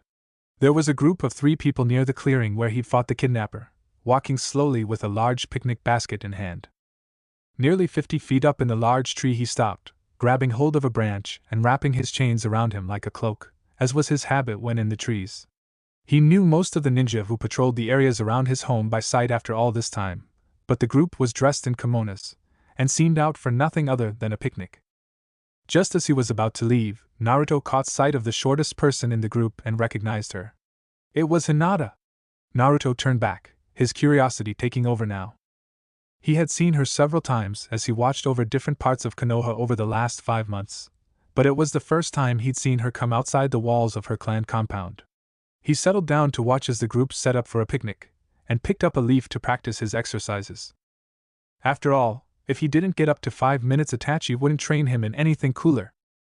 XXXXX. As Hinata walked through the forest with her mother and uncle towards the spot where she'd been rescued from her kidnapper, she wondered again if Naruto was anywhere around here. The last time she'd seen him, he had leapt off into the forest on those strange chains of his, and she couldn't help but wonder if he was alright. When her mother had suggested a walk outside the compound, Hinata, in a rare moment of initiative, had suggested a picnic in the forest. Her mother had initially been wary of going outside the village walls, but her uncle had offered to come along, and the area was still well patrolled. She'd seemed surprised when Hinata had suggested the location for the picnic, but chalked it up to an attempt to overcome the bad memories of the place with good experiences.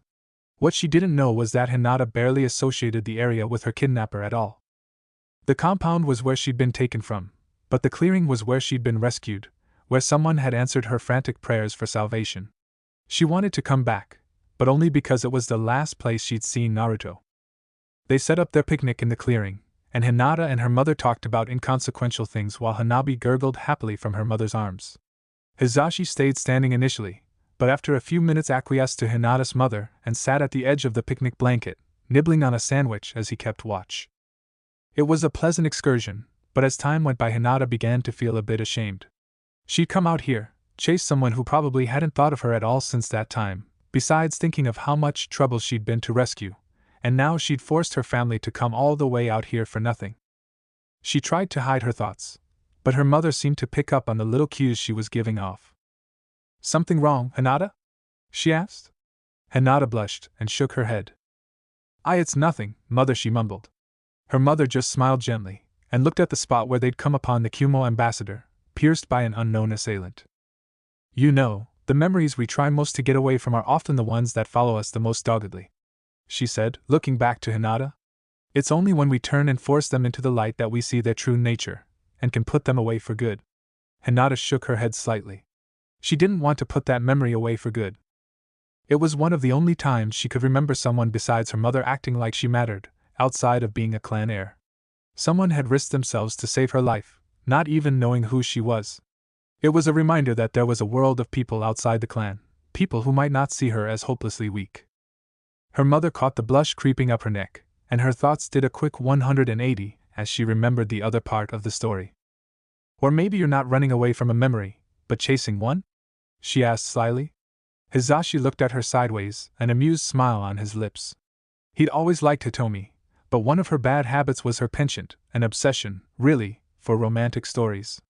Apparently even her own daughter wasn't entirely safe from her quirk. Hinata's blush crawled up until her entire face was beet red, and her mother laughed. "Who knows, maybe he's watching over you right now." Hinata ducked her head in embarrassment, as Hanabi giggled in response to her mother's laugh.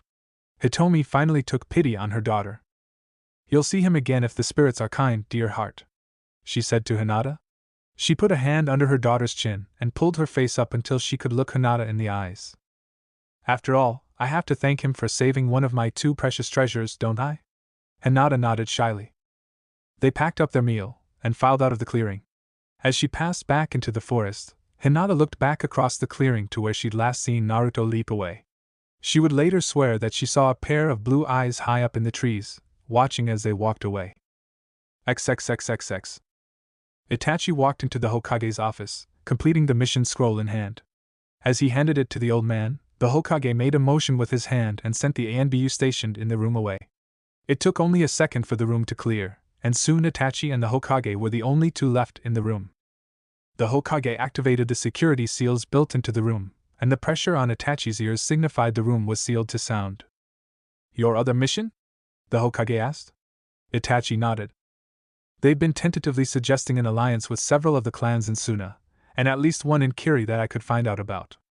Itachi pulled another scroll from a hidden pocket in his vest and passed it over. "I wasn't able to find out if they had actually managed to secure an alliance with anyone except for the Kiri clan, but they've made inroads with all of the listed groups." The Hokage sighed, looking every one of his 61 years. "They're really going through with this, aren't they?" The question was rhetorical, and Itachi didn't answer. The Hokage turned to him. "Do you know when they plan to carry out the attack?" Itachi nodded. "It will be sometime in the next 15 months. The equipment that is being stockpiled won't be ready for at least 12 months, so that is the low end of the time scale. I'd planned for 13 months, any more time than that is simply good fortune," Itachi said. The Hokage nodded tiredly. 13 months to avert the largest catastrophe this village has faced since the Kyuubi attack. Sometimes I hate this job. Itachi could only agree silently. The Hokage was a thankless position, requiring enormous amounts of effort and sacrifice only to see everything you built come constantly under attack, sometimes even from the very people you built it for. The sacrifices demanded by the position were enormous, and Itachi respected the man in front of him immensely for taking up the hat not only once, but twice. The Hokage looked up at him. "You may go. Keep me informed." Itachi inclined his head in a shallow bow and exited the office. As he headed back to the Uchiha district, he pondered the problem in front of him. He had 13 months to change the course of his entire clan, or betray the village he loved in order to follow his family in treason. Sometimes he envied Naruto and his simple life in the forest. Freedom, thought Itachi, is not always about doing what you want when you want. Sometimes it's about choosing the set of shackles you can live with wearing later. Sometimes it's just the ability to live with what you've been forced to do. His sleep that night was restless, and he could almost feel the time limit hanging over his head. 13 months to make a decision. But how could he make a decision when both options led to an option he wasn't sure he could live with? XXXXX. For Itachi, the last few months had been both some of the best times of his life and the worst. He still hadn't been able to figure out an acceptable answer to his biggest problem, deciding between his clan and his loyalty to Konoha, but in training Naruto he'd found a simple purpose. It was something he could devote himself wholly to, something that required no subterfuge or agonizingly sleepless nights, for which Itachi was constantly grateful. Even more, Naruto was genuinely fun for Itachi to teach. Unlike his brother, who seemed to focus on being a carbon copy of Itachi in the hopes of beating him at his own game, Naruto was constantly surprising the stoic Uchiha. He still smiled fondly every time he thought of some of Naruto's more outlandish attempts as the ninja arts, such as his copy of Itachi's own crow clone technique. Itachi had been working with Naruto for just over 3 months, and they had finally gotten around to working on the basic 3. Naruto had shown some aptitude for the substitution technique and the transformation technique, but his clone wars, well, abysmal. Itachi had noticed early on that Naruto's chakra reserves were far larger than was normal for someone his age, and while Naruto's control had improved drastically under his tutelage, the basic clone used so little chakra that it was like trying to get a tiny drop of water from a raging fire hose. Itachi had broached the subject of using a different clone technique, one that Naruto would have less trouble with because of its higher chakra cost, and Naruto had taken to it immediately. However, when Naruto had asked Itachi about his crow clone, Itachi had explained that only a holder of the crow's summoning contract could perform the technique. Naruto's response the next day had left him temporarily speechless. They had been working on clone techniques again, and Naruto had picked up the shadow clone with a speed that surprised Itachi, even after his previous quick process. He seemed to instinctively understand and his large chakra reserves made it an effective combat modifier for the small boy. Itachi had broken out in a cold sweat as he thought about facing a dozen Narutos, all wielding those transparent chains, but was broken from his reverie by a familiar sight as he saw Naruto break apart in a flock of crows. Itachi instinctively activated his Sharingan, assuming it was an illusion, but Naruto was nowhere to be seen. Itachi immediately made a quick series of hand signs and slammed his palm onto the ground, summoning a large crow with a scroll attached to its feet. He grabbed the scroll and opened it, but was greeted only by his own name on the summoning contract. He stared dumbly at the signature, mind feverishly spinning in circles as he tried to figure out how Naruto had managed to summon crows without a contract, when Naruto walked out from behind a tree with a large smile on his face. At Itachi's gobsmacked expression, Naruto had laughed and proceeded to summon a shadow clone. The clone made the hand sign for a basic transformation, and Itachi stared at the clone as it pulled apart in a flock of crows. Now that he was paying attention, he noticed the crows disperse into smoke as soon as they spread out, their distance from one another causing too much strain on the transformation for the clone to survive, but it was an effective bluff nonetheless. It was rare for anyone to use any sort of substitution with a clone, so anyone seeing the ruse would assume Naruto had managed to disappear in the same way Itachi himself had. Such out-of-the-box thinking was, as Itachi had learned, simply the way Naruto's mind worked. He had been on his own for so long that he never built up the same assumptions and preconceptions that most of Konoha's shinobi had, either from the academy or their family training, so he simply didn't know when something couldn't be done. Itachi himself had adapted some of Naruto's more practical ideas, like using clones as substitution targets or substituting with stationary objects as a sort of bastardized shunshin, and he had garnered interest among several of his ANBU colleagues with his unorthodox methods. Even his best friend Shursui had been shocked at the idea of using a substitution for movement instead of just dodging, and was working on a way to incorporate it into his shunshin-heavy fighting style. Naruto had opened up to him much more over the last few months, and Itachi learned that, behind that suspicious exterior, something of the original 4-year-old that had gone into the woods had survived to influence his personality. As time went on, he exhibited more exuberant behavior when happy, and was almost frighteningly single-minded when he had a goal in front of him, to the point that Itachi had had more than one talk with him about the importance of resting in order to keep himself healthy. He would, if given the chance, train himself into the ground with a determination that would have made Might Guy proud. The one area that Itachi had been more or less unable to help Naruto with was his chains. He could see with his Sharingan that they were incredibly dense chakra constructs, wrapped in a chakra shell that caused them to emit almost no waste energy, but that was the most he'd figured out so far. They remained difficult to perceive with the Sharingan due to this lack of chakra emission, but more disturbingly their independent movement and lack of physical tells meant that he couldn't predict their movements. The more time he spent with Naruto, the more convinced he became that those chains would be an incredibly effective tool in the future. Unfortunately, Itachi had slipped up in a conversation about Naruto's bloodline and mentioned that he'd a woman with the same ability, someone Naruto had correctly deduced was his mother. He'd begged Itachi for any information about his parents, something so out of character for the normally closed-off boy that he'd felt a pit open up in his stomach. He could almost see an overlay of his brother in Naruto, and the thought of such desperation over something so intrinsic as simply knowing basic things about your family. Itachi had told Naruto what little he knew of his parents, not that it was much considering his age when they died. To Naruto, however, it was like water in the desert, and he'd soaked up every word with rapt attention. If anything, Naruto's dedication to his training had redoubled at hearing that both his parents were shinobi of Konoha. It was as if training in the ninja arts was a tangible connection to his parents in his mind, and his progress had likewise increased. Now, almost 6 months into his training with Naruto, Itachi had decided that Naruto had enough basic skills that he could train without hurting himself too badly, and began to teach him one of the most important lessons for any ninja: when to use those skills, and why. Naruto, Itachi began, looking at the boy where he was seated in front of him. When you think of a shinobi, what comes to mind? Do you see a hero, like your father? A silent killer, like the man who drove you into the woods? He stared at Naruto expectantly. This was important, and he needed to be sure that he imprinted the responsibility that came with the skills that he was training Naruto in. He had decided to give Naruto the means to make his own choices, but he had seen more than one shinobi turn in on themselves when they came across this question without help. Too many people couldn't separate the person from the job. Naruto looked down for a moment, deep in thought. Itachi waited patiently for his answer, and Naruto had sensed that this was something his teacher felt was very important, so he tried not to answer flippantly. Finally, he looked at Itachi. I think of someone with freedom, he said. Itachi blinked, confused. Someone with freedom? In what way? He asked. Naruto took a deep breath. A shinobi has power, but that isn't who they are. A shinobi is someone that can protect or destroy. Naruto's expression was an open book to Itachi, and he could almost see the specters of the Yondaime, and the faceless man who tried to kill him over Naruto's shoulders. Naruto shook himself slightly, and continued.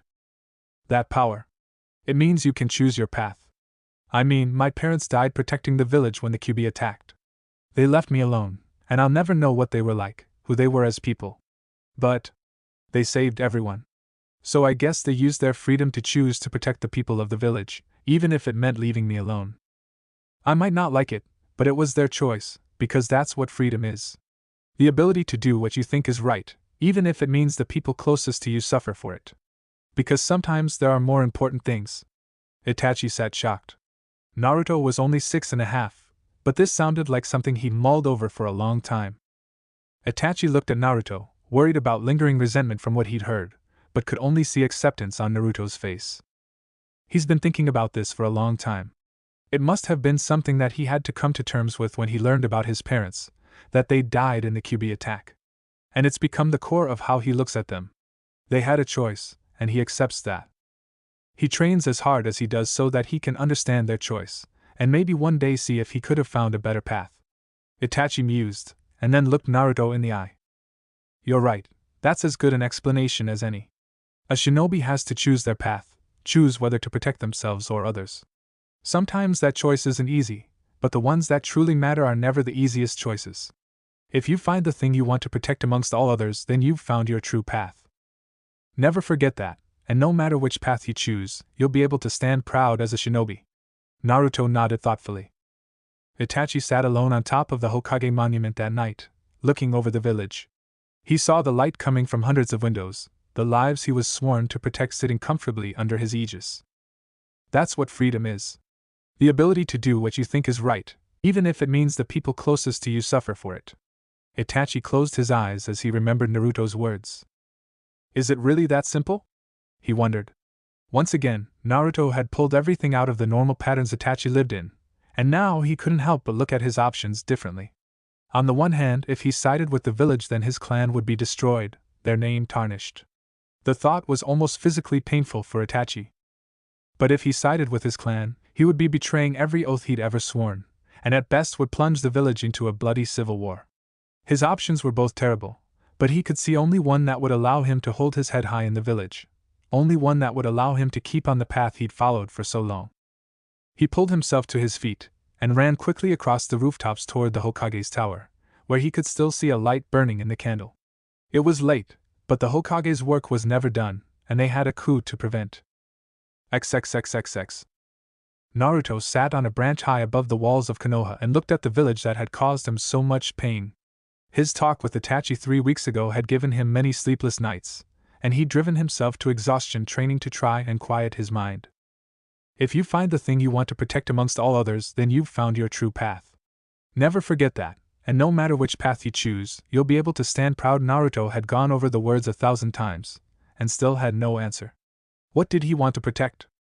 He wasn't sure. He wanted to protect the village that had hated him, and chased him into the woods. But that same village had produced Hinata and Itachi, so they couldn't all be bad, right? He knew that at the very least he wanted to be able to protect those two, and to live up to the sacrifice his parents had made. After all, they had sacrificed themselves to protect the people here, so he should at least try and give them another chance? These thoughts had flown around his head night after night, and he'd taken to watching different parts of the village to pass the sleepless hours. His favorites were the Uchiha and Hyuga clan compounds. They were on opposite sides of the range of forest he lived in, but when he watched them he sometimes got glimpses of his important people, and that made the trek worth it. What confused him was the difference in how people treated the two of them. From what Itachi had said, Hinata was supposed to be the next head of the Hyuga clan. But the people in the compound, in particular one older man, seemed to treat her badly much of the time. Naruto would almost have said the man hated her, but sometimes he would see the same man escorting her around, like the time they'd had a picnic in the forest. It was almost like they were two separate people. By contrast, every time he spotted Itachi in the compound, people treated him like royalty, always bowing or acting respectfully around him. It was a mystery, but he didn't want to admit to Itachi that he spied on them, nor that he was having trouble sleeping, so he couldn't figure it out for now. The thing you want to protect. He thought to himself, then shrugged. He'd figure it out eventually. XXXXX.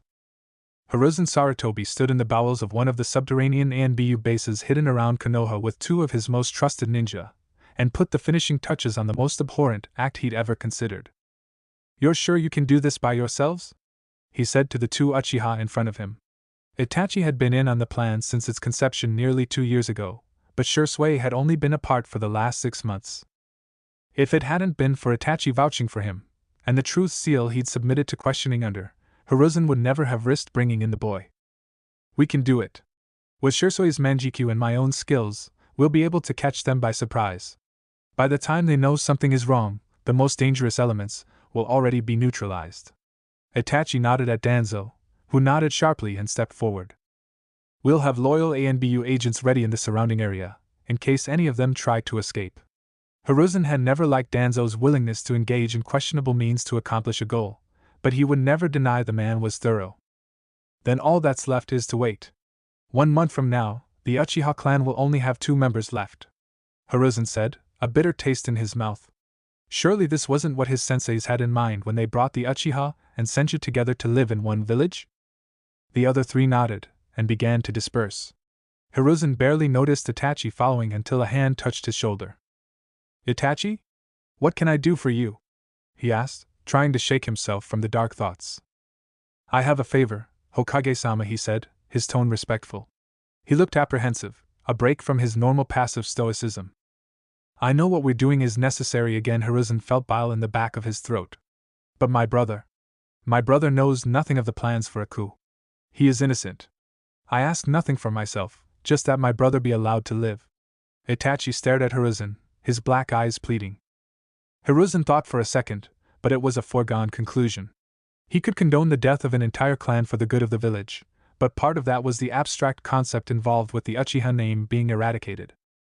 To outright refuse to allow an innocent child to survive if it was in his power, now that he'd been made aware of Sasuke's ignorance. You're sure he knows nothing of the coup? Hiruzen asked, and Itachi nodded. Then I'll allow it. Let me tell Danzo tomorrow, but you may spare him. Itachi had a visible look of relief on his face. The thought of killing his family was agonizing, that much was plain to see, but Hiruzen could only be glad he could spare this honorable young ninja the pain of killing his only sibling. As Itachi walked away from him, Hiruzen took a long drag on his pipe. The things we do for the village. I just hope I can sleep again after this. I have too many nightmares as it is. XXXXXX. Naruto stood in the clearing he used to train with Itachi, pacing nervously. Itachi was late, something that had never happened in all the time Naruto had known him. He was considering running over to the trees overlooking the Uchiha compound and trying to spot him from there when he spotted Itachi coming in from the other side of the clearing. He opened his mouth to call out a greeting, but closed it when he saw the look on Itachi's face. What's wrong? He asked as Itachi stopped in front of him. He was dressed in full anew gear, a mask hanging off the side of his head. Itachi blinked, seeming to collect himself, and then his normal expressionless mask slipped back in place. I'm going on a mission, Naruto. A long one. Naruto frowned. Itachi had gone on long missions before, once for over 3 weeks, but something in his expression or tone told Naruto this was different. For how long? When are you coming back? Naruto asked, a hint of panic in his voice. Itachi was one of the very few constant things in his life. He was the person who'd given Naruto a small window into his parents, and was Naruto's gateway to the rest of the world. If he disappeared, I don't know. A long time, maybe years. Naruto felt numb at the words. He looked at Itachi, trying furiously to keep tears from forming in his eyes. Itachi took a scroll from behind his back. These are some chakra exercises to help you with your control, and of my own creation. It will be useful for you, especially with your shadow clone mastery. Naruto nodded, taking the scroll. You're leaving right now? Itachi shook his head. Tonight, but there is another task I have to do in the village. I won't be able to see you again before I go. Naruto nodded, and then turned back to Itachi. Stay here, he said. Itachi tilted his head slightly, looking at Naruto curiously as he ran back into the forest. It was nearly 20 minutes before Naruto came back, holding something in his hands. He came to a stop in front of Itachi, who studiously ignored the tears at the corners of his eyes.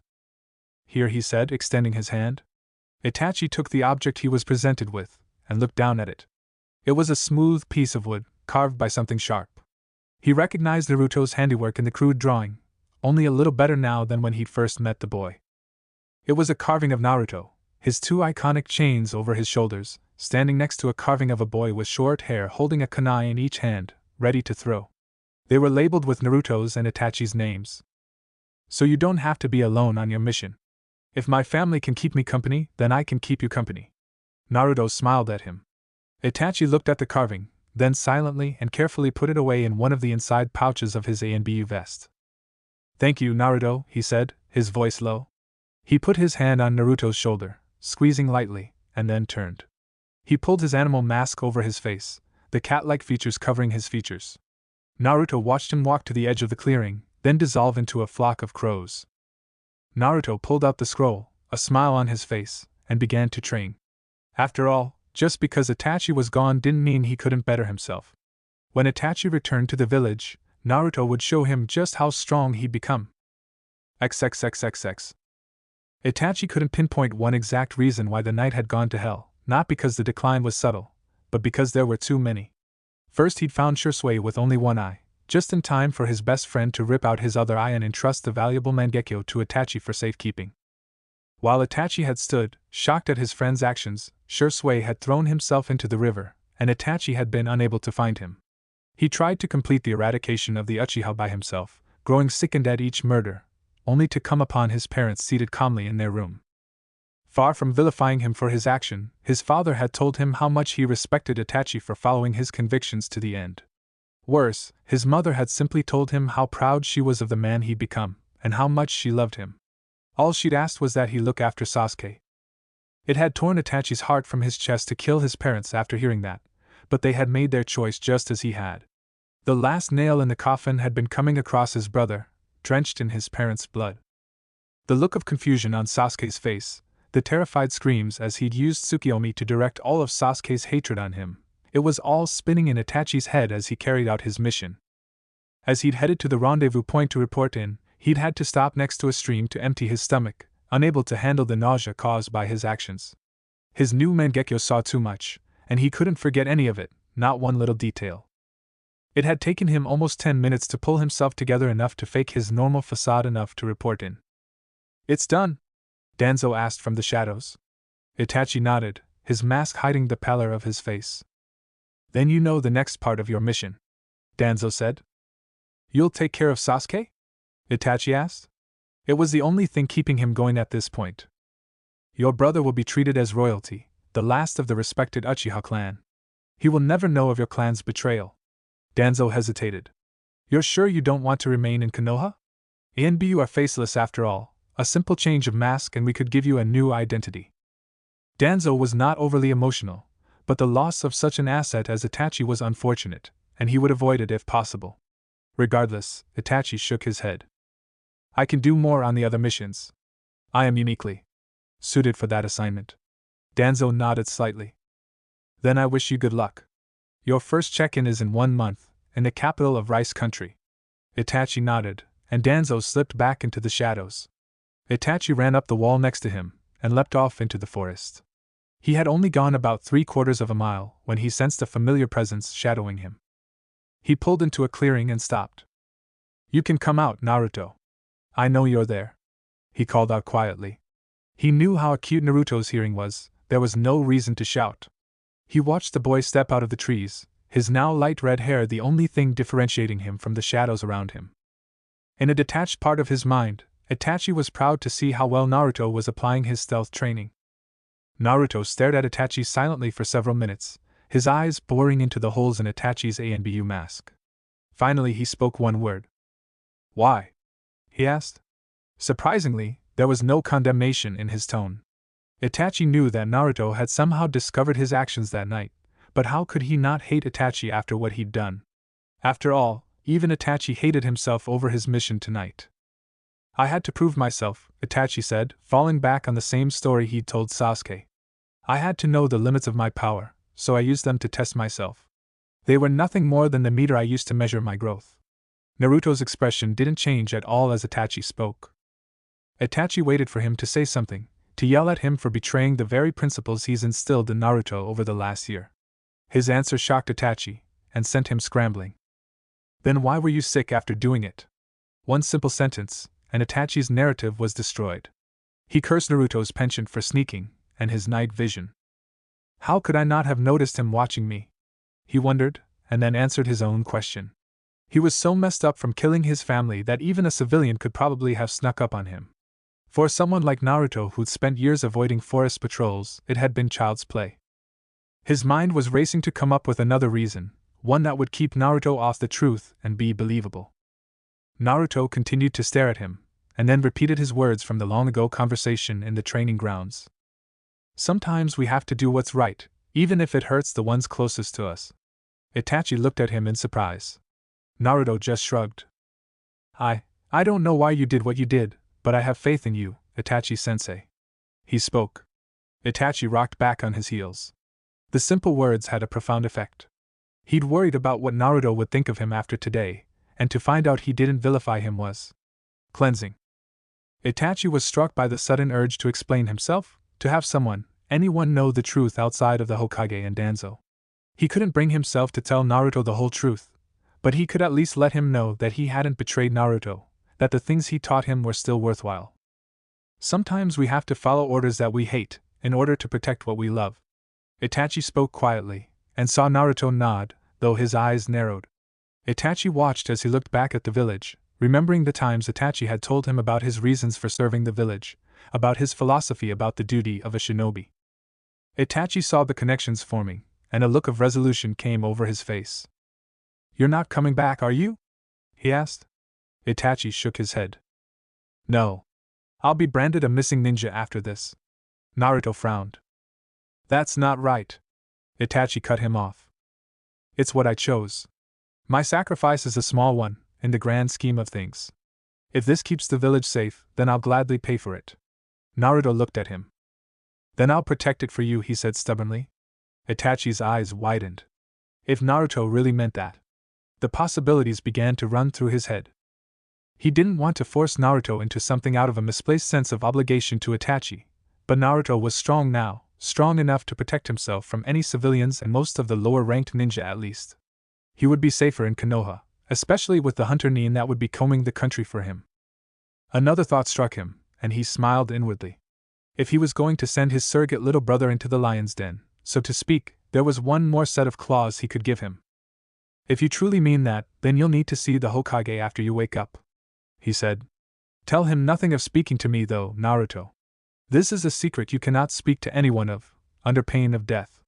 My sacrifice would be in vain otherwise. Naruto nodded slowly, not truly understanding but trusting that Itachi knew what he was talking about, then stopped. Wait, what do you mean wake up? Naruto said, confused. Itachi simply looked at him, the 3 commas of his activated Sharingan spinning. As Naruto fell to the ground unconscious, he reached into the vest of his ANBU vest and pulled out an object. The last gift I can give you, Naruto. Use it wisely. XXXXXX. Deep inside Naruto's subconscious, trapped behind great iron bars and a seal insignia, the Kyuubi growled as his container was put under by the Sharingan. Those eyes are an abomination. He grumbled quietly to himself. He couldn't help but feel a bit of camaraderie with his host over the situation, however. He'd been under the Sharingan's influence, and knew exactly how powerful it could be. That didn't mean he wouldn't make fun of his container for falling to that trick again the next time they met, however. He couldn't see anything through the seal, but he could sense the chakras around him, and notice the Itachis coming closer. There was a familiar sense as he activated A, and the Kyuubi looked up at the top of his cage as if he could see through it. Oh, what's this? He said softly, curiosity and surprise present in his voice. A second later he felt a second chakra signature, too small to be another person, interacting with the Itachi was using. You sneaky son of a, now things are getting interesting. He chuckled at that. I can't wait to see how this plays out. I haven't been part of anything that interesting since. Well, since the last time I fought Hashirama. Kyuubi mused to himself. It was rather boring, being trapped inside the stomach of a 7-year-old, but now he had something to look forward to. Don't die too soon, kid, he mumbled to himself, this is just getting fun. He laughed long and hard at that, as Naruto slumbered, unaware of his tenant's amusement. XXXXX. When Naruto woke, he had a pounding headache and a curse on his lips for red-eyed idiots, and in general. He pulled his aching body slowly to his feet, and stumbled over to a nearby stream. A long drink and several splashes of cold water later, he felt more awake. Judging by the position of the sun, it was still early morning, no more than 2 or 3 hours after sunrise. He thought back to his meeting with Itachi, and the cryptic remarks he'd made. He said he was following orders. Naruto thought. And if he can't tell me about it, then maybe whoever ordered it can. But I can't ask if what Itachi-sensei said was right? He concluded with a nod. If he was ever going to find out what had happened to cause Itachi to massacre his family like that, he was going to have to find a way to get into the Hokage's records, or someone else suitably highly placed. Naruto's head throbbed at the thought of how long a plan like that would take. Might as well just become the Hokage at that point. He grumbled to himself. Either way, he had his directions from Itachi, and they seemed like a good idea anyways. He was a little wary of going back to the village, but no longer feared the civilians. After all, if what Itachi had said was true, he was stronger than most of the genin in the village, so a civilian shouldn't be in any danger. It took him nearly an hour to reach his destination, and he was relieved to see his targets out in the open. It would be much more difficult to get close to them if they were inside or under guard, and he didn't really trust anyone else to help him. He climbed the wall around the compound with ease, his chains acting as anchors while his feet gripped the slippery wall with a thin coating of chakra. At the top, he anchored one chain into the wall, and wrapped the other around him like a cloak. Itachi had told him that the chain confused his Sharingan, and would probably be difficult to detect for anyone who relied on chakra to see. He'd also given Naruto a crash course on the other bloodline users in Konoha, so Naruto knew he'd need every advantage he could get to remain unseen. Thankfully, either due to his own efforts or the commotion around the massacre at the Uchiha estate, he managed to make it into the gardens he'd been aiming for without anyone raising the alarm. He allowed his anchor line to dissipate at the top, retracting the rest inside himself, and took a deep breath to gather his courage. This would be the first time in more than 3 years that he'd had any real contact with someone other than Itachi. Before his courage could flag, he stepped resolutely out of the bushes in front of his targets. They both looked at him in surprise, the older woman falling back into a defensive stance. Hi, Naruto said awkwardly, not sure what to do about the woman apparently ready to beat him senseless. Could you take me to the Hokage by any chance? XXXX. Hiruzen looked at the report on his desk with a scowl on his face. 134 people died because Fugaku couldn't be content with what he had, he thought. Rarely had Hiruzen seen so much waste for so little reason. This whole operation had left a bad taste in his mouth, even before Shursui had disappeared. Now, instead of there being 3 loyal Uchiha left, there was only one 7-year-old boy. He sighed. What a mess. He looked up at a knock on his door, and his secretary poked her head in. His 2 A&B guards, Anew and Cat, had been pulled off the search for Naruto to help with manpower as they cleaned up the massacre, and they tensed minutely as the door opened before relaxing as they recognized the woman. Hokage-sama? Hiruzen motioned for her to continue. I have the Hyuga matriarch here to see you. She says it's important. Hiruzen told her to let them in, frowning. Lady Hyuga had called on him before, and he was curious about what could be so important today of all days. The door opened again, and 3 people filed into the room. The first 2 Hiruzen recognized as Hitomi Hyuga and her daughter Hinata, who was hiding slightly behind her mother. As he saw the third figure, however, his face went slack. As his pipe hit the desk, Anew did a double take. You! He shouted, making the Hyuga girl flinch. A small smile pulled the boy's mouth upwards, and Hiruzen had the distinct impression he enjoyed Inou's reaction before turning back to Hiruzen. Hello, Hokage-sama, he said. Hiruzen simply stared for a moment, his headache increasing as he thought of the oncoming paperwork. He smiled wryly. Hello, Naruto. Chapter 2. Hiruzen stared at the boy in front of him, his mind still caught in a daze. It seemed the day did, in fact, have one more sucker punch to throw at him. The fallout from Itachi's massacre would bury him in paperwork and meetings for a month, but the recovery of the Kyuubi Jinchuriki would send the balance of power in the council, already precarious with the loss of the Uchiha clan, into complete disarray as they fought over who would be put in charge of Naruto's training. Not to mention preventing him from fleeing again.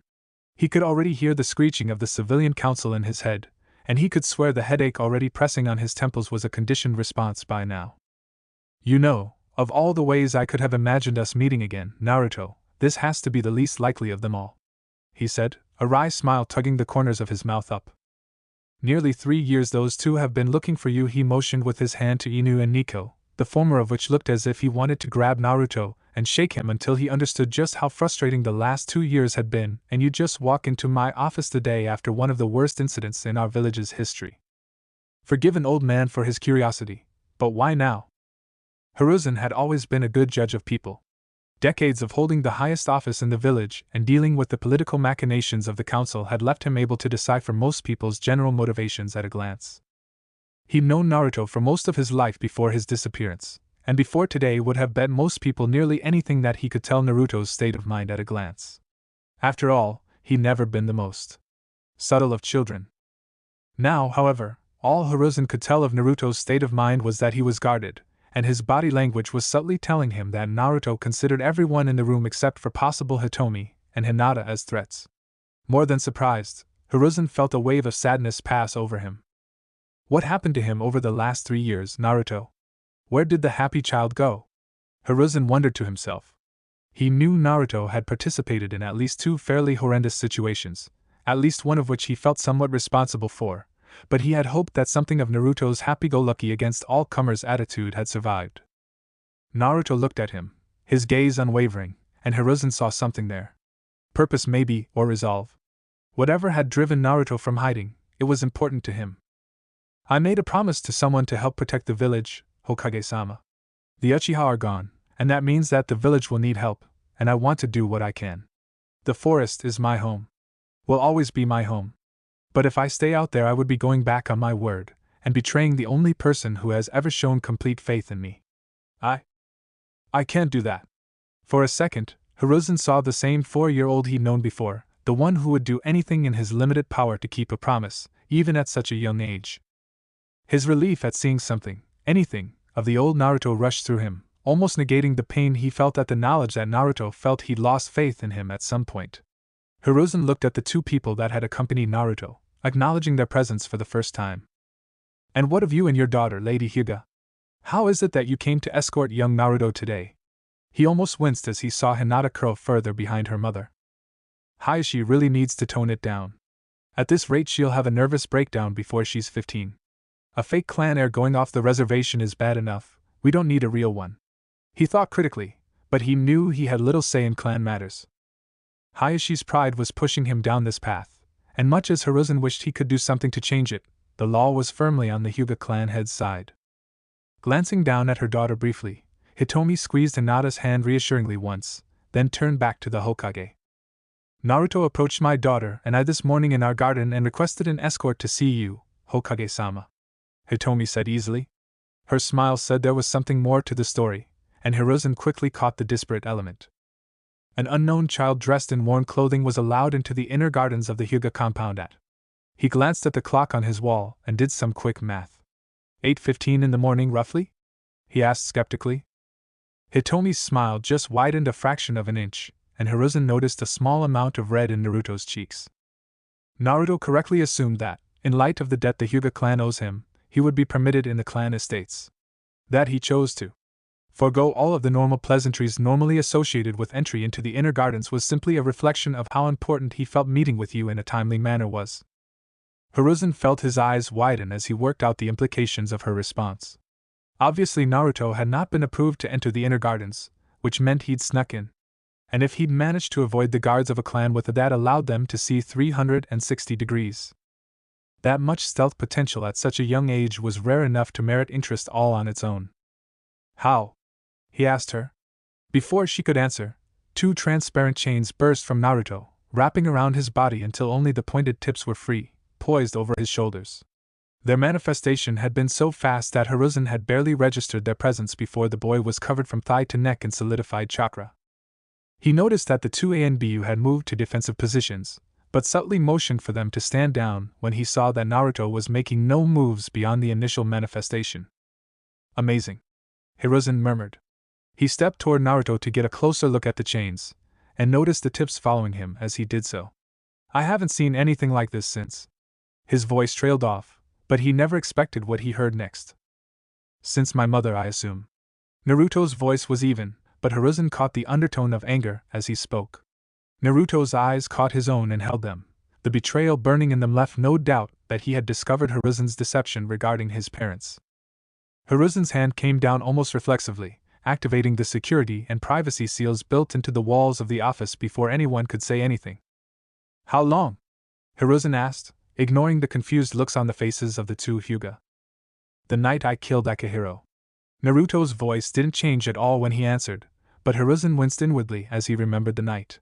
Moreover, he saw Hitomi's face whip toward Naruto, and he could read the expression well enough to know she was putting the pieces about the Chunin's death together. Hiruzen sighed again. This day just kept getting worse and worse. He took a deep breath and turned to Naruto. "What would you have me do?" he asked warily. Naruto only took a breath, seeming to steady himself before he spoke. "Nothing, Hokage-sama. I'm not back because of my parents. Harping on their memory at this point would be dishonorable, and they've suffered enough betrayals." Hiruzen was unable to keep himself from flinching as he heard the blunt statement, but couldn't find it in himself to argue. "I'm here to fulfill a promise to protect the village to the best of my abilities. All I ask is that you help me do that," Naruto finished. Hiruzen sat for a minute, pulling on his pipe as he thought. Reintroducing Naruto to the village would be difficult, to say the least. Even if he disregarded the standard power plays that had always surrounded him, deflecting the accusations of the council over Akihiro's death or the attack on the Kumo ambassador would be problematic. Technically the Hokage was the supreme authority in Konoha, but the council could make his life extremely difficult if they chose. When he finally turned to Naruto, he knew that his answer would not make the boy happy. "As much as I would love to help you, Naruto, you have to realize there are certain issues that some on the council would have with you rejoining the village. It's highly likely they would try to prevent you from becoming a normal shinobi." Naruto nodded as he heard that. Only the slight tightening at the corners of his eyes gave away his irritation. "Because of this, right?" Naruto said, placing his hand over his stomach. Hiruzen gasped in shock as he heard Naruto casually refer to the QB sealed inside him, and as a consequence pulled in a lungful of smoke. Coughing heavily to try and expel some of the smoke from his lungs, he looked at Naruto in shock. How? Cough. How did you? His question tapered off as Naruto shook his head, his face harder than any child's had a right to be. Hiruzen nodded slightly, willing to wait for an explanation at a later time. Finally expelling the last of the smoke, he looked at Naruto's stomach briefly before returning to his face. Yes, that is the main reason. They will try to hold you in reserve as a last resort or deterrent, and frankly you're too well known around the village. If we tried to pass you off as someone else they would find out right away. Hiruzen said, his face drawn. He hated the thought of condemning the boy to a life like that, hated for his burden but unable to escape it because of the potential power. He was about to suggest that Naruto possibly try for another path, maybe T&I, when Inu cut in. I'm sorry Hokage-sama, but that might not strictly be true, he said slowly. Hiruzen looked at him sharply, along with every other person in the room, then motioned for him to continue. You're looking at this from the perspective of someone who has known Naruto for most of his life, spent a large amount of time checking up on a covert search for him. For someone who wasn't familiar with him, the boy looks nothing like he did before. Hiruzen frowned, and looked at Naruto critically before shaking his head. His hair may be different, and his face thinner, but there's no way anyone will mistake the marks on his face or his eyes. He'd never make it past the first class at the academy before someone outed him. To his surprise, Inu chuckled and shook his head. With all due respect, Hokage-sama, those are small problems. The marks on his face can be covered up with cosmetics, or a mask. He pulled up his dog mask slightly to show the mask covering the lower part of his face. And as for his eyes, a pair of sunglasses will hide those well enough. The Hokage snorted. And what, wear the glasses 24/7? That would draw too much attention, it'd be obvious he's trying to hide, he said sarcastically. Inu only shrugged. Have you ever seen an Aburame without their glasses? I've been guarding you at council meetings for years, and I still don't know Shibi Aburame's eye color. Make his true identity an S-class secret and lock it in the Hokage vaults, and unless he tells someone they'll never connect him with a runaway. In 2 or 3 years he'll have grown up enough that even without a disguise he'll be unrecognizable from his 4-year-old self, and it won't matter by then. Hiruzen frowned as Inu finished, then slowly nodded. He'd become so accustomed to the backstabbing politics of the council over the years that he sometimes forgot what tools he had at his disposal as Hokage. Yes. That might just work. He looked sharply at Hitomi. You understand that everything being discussed here is now sealed under my edict, yes? Hitomi nodded, a serious look on her face. The Hokage's edict was absolute, and she knew that if he suspected she'd divulged Naruto's identity it was possible she could be arrested at best, or simply vanished at worst. Hiruzen stared at her for a second before nodding and turning to Naruto. Is that acceptable, Naruto? It would mean hiding who you are from everyone around you, but it would also prevent the council from making your life unnecessarily difficult, at least for the immediate future. Naruto nodded without hesitation before answering. As long as I can participate as an active part of Konoha's forces, I don't care. If a little deception is what I need to keep some fools from holding me back, I'll do it. Hiruzen nodded. Naruto's true birth certificate and records were already sealed in the Hokage's vault, so it would only take a notation linking Naruto's new identity to those files, and the same secrecy measures would apply to both. If we're going to protect your identity, you'll need a new name. It would do no good to hide your appearance if we don't change that. Any preferences? Hiruzen asked. Naruto thought for a moment, then answered. Kodama. I can shorten Naruto to Ruto, and Kodama is fitting as a last name. Hiruzen could only nod. Naming himself after a forest spirit. I guess it is fitting when you look at his life for the past few years. He certainly managed to imitate one well enough to avoid us for that long. He made the notation to create the false identity, then passed it off to Nico. By the end of the day, Konoha's records would show one Ruto Kodama had been a citizen of Konoha for 7 years, and only access to the Hokage's archive could tell any difference. He stood, and offered his hand to Naruto. Then let me be the first to welcome you to Konoha, Ruto Kodama. May the will of fire burn strongly in you. Naruto hesitated, then shook the proffered hand. Thank you, Hokage-sama, he said quietly. When Naruto walked away from the Hokage's office, he was moderately confident that even Itachi would have had a hard time recognizing him. Inu had gone above and beyond his initial suggestions, providing not only a foundation that completely erased Naruto's whisker marks when applied but also contacts that changed the color of his eyes from blue to a light green and a pair of sunglasses similar to those used by the Aburane clan. A long-sleeved black and red jacket filled out the ensemble, and Naruto Kodama was complete. Being back in the village was something of a culture shock for Naruto, not only due to his long stay in the forest, but also the change in the villagers' attitudes towards him. Now that he wasn't the demon brat, shopkeepers called friendly greetings and more than one vendor offered him small samples of their wares. Proprietors that had physically ejected him from their establishments 3 years ago now smiled at him as he passed. It shook him to the core to think of how easy it was to change their attitudes. A jacket and a pair of sunglasses, apply a little makeup and bam! Instant acceptance. Naruto knew deep down that it was an illusion, but he also remembered what Itachi had said. The best illusions are no different from the truth, he repeated to himself. He took a deep breath and let it go explosively. There was no use thinking of how they used to treat Naruto Uzumaki, because from now on there was no Naruto Uzumaki. He was Naruto Kodama, and forgetting that for even an instant could be disastrous. His walk ended at a large apartment building just off of the main commercial district. Konoha was roughly divided into 3 main sections: residential, commercial, and ninja. The clan compounds were mostly around the ninja sector with the exception of a few clans like the Nara whose clan compound was in the woods off of the commercial district. The Hokage had assigned him an apartment that was at the border between the ninja and commercial districts, citing ease of access to both, and the building was obviously quietly prosperous. He walked up to the 2nd floor and found his room number, the key turning easily in the lock. He knew that Inu lived somewhere in this building from what the Hokage had said, but beyond that he had no idea who any of his neighbors were. The apartment was furnished in a modern but aesthetic style, only 2 chairs at the single table, and a small couch the only other seating in the kitchen and living room. There was a full bathroom, the size of which surprised him, and the bedroom was easily half a dozen times the size of his cubby. Still, he was unused to so much space and the close proximity of other humans. If I hadn't promised Itachi, he thought as he pictured sleeping so close to other humans. He missed the forest more with every passing minute, but he would never go back on his oath to Itachi. Sighing, he fell back on the bed and sunk in slightly. Well, at least there's something good about this place, he murmured as the soft mattress caused his lids to close slowly. Maybe I can get used to this. His words trailed off, and snoring filled the apartment.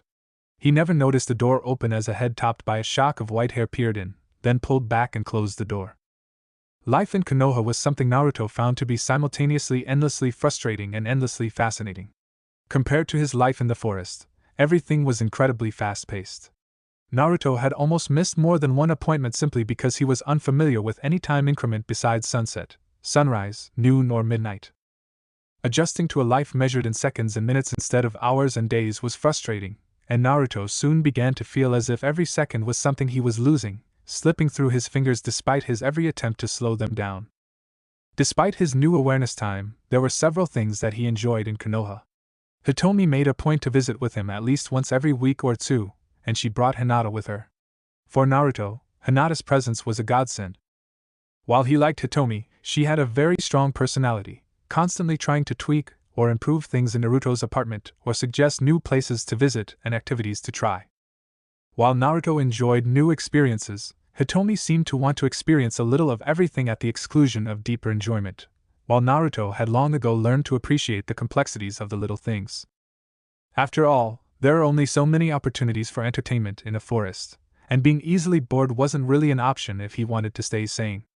Hinata was far more timid than her mother, but when Naruto was around she seemed to come out of her shell to some degree.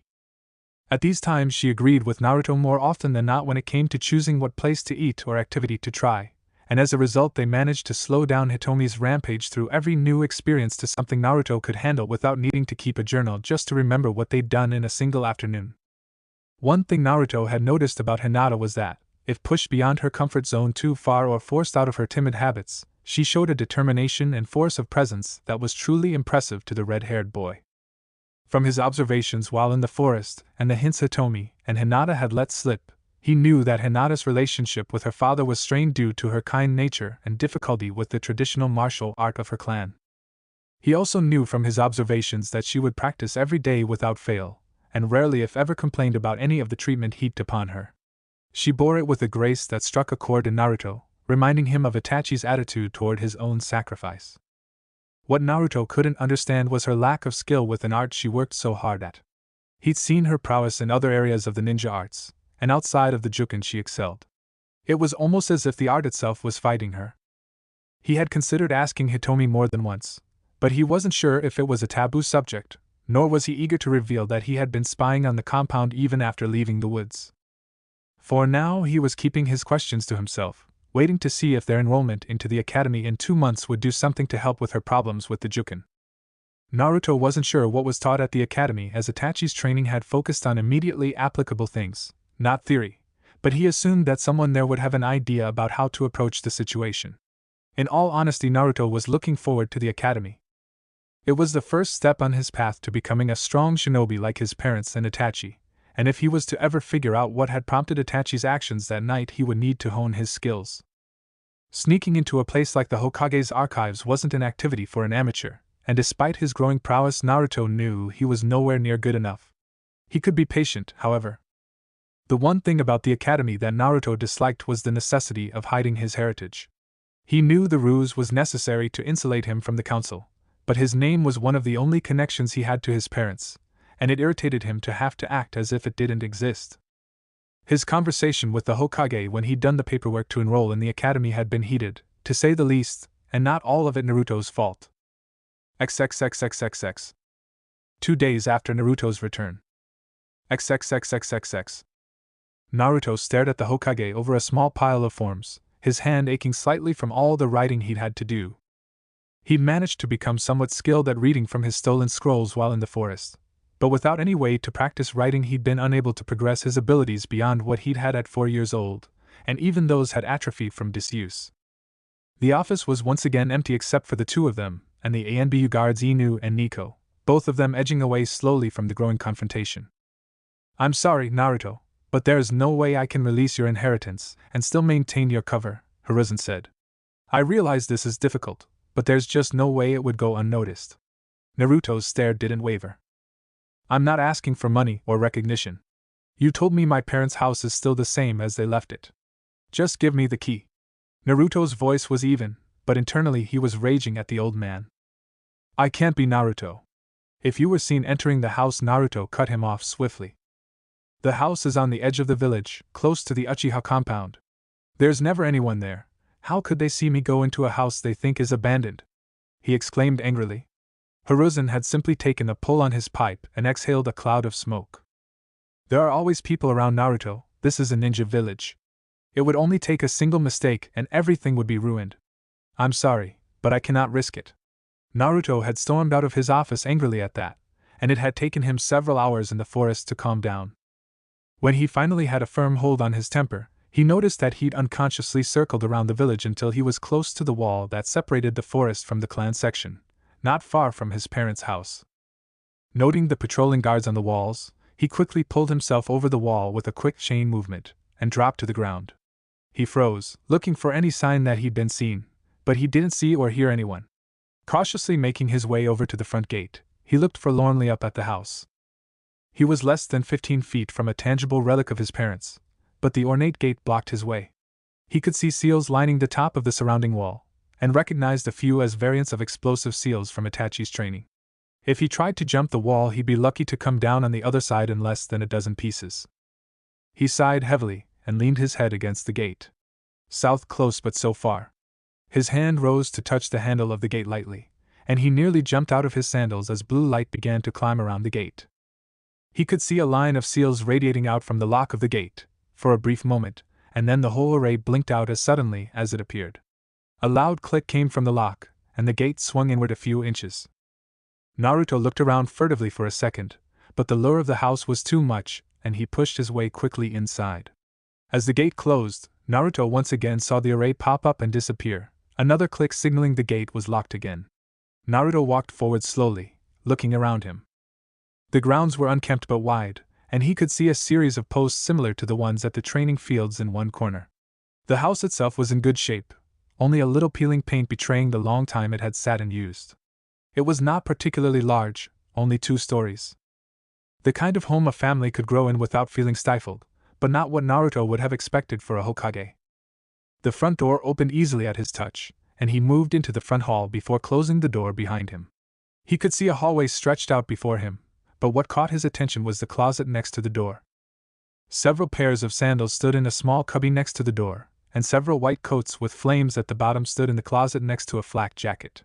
Naruto could feel tears tracking down his cheeks as he looked at the first tangible reminders of his parents that he'd ever seen. He ran a hand slowly over the flak jacket, noting several nicks and a holster for a katana on the back, then took a deep breath. He couldn't stay here forever, and there was more to see. The hallway had several rooms leading off of it that Naruto could see, and a staircase at the other end. He passed the kitchen on his left, dishes still in the sink, but only looked in briefly. The first door on the right side led to a living room with a large fireplace in one wall, a large sheathed katana hanging over the mantel.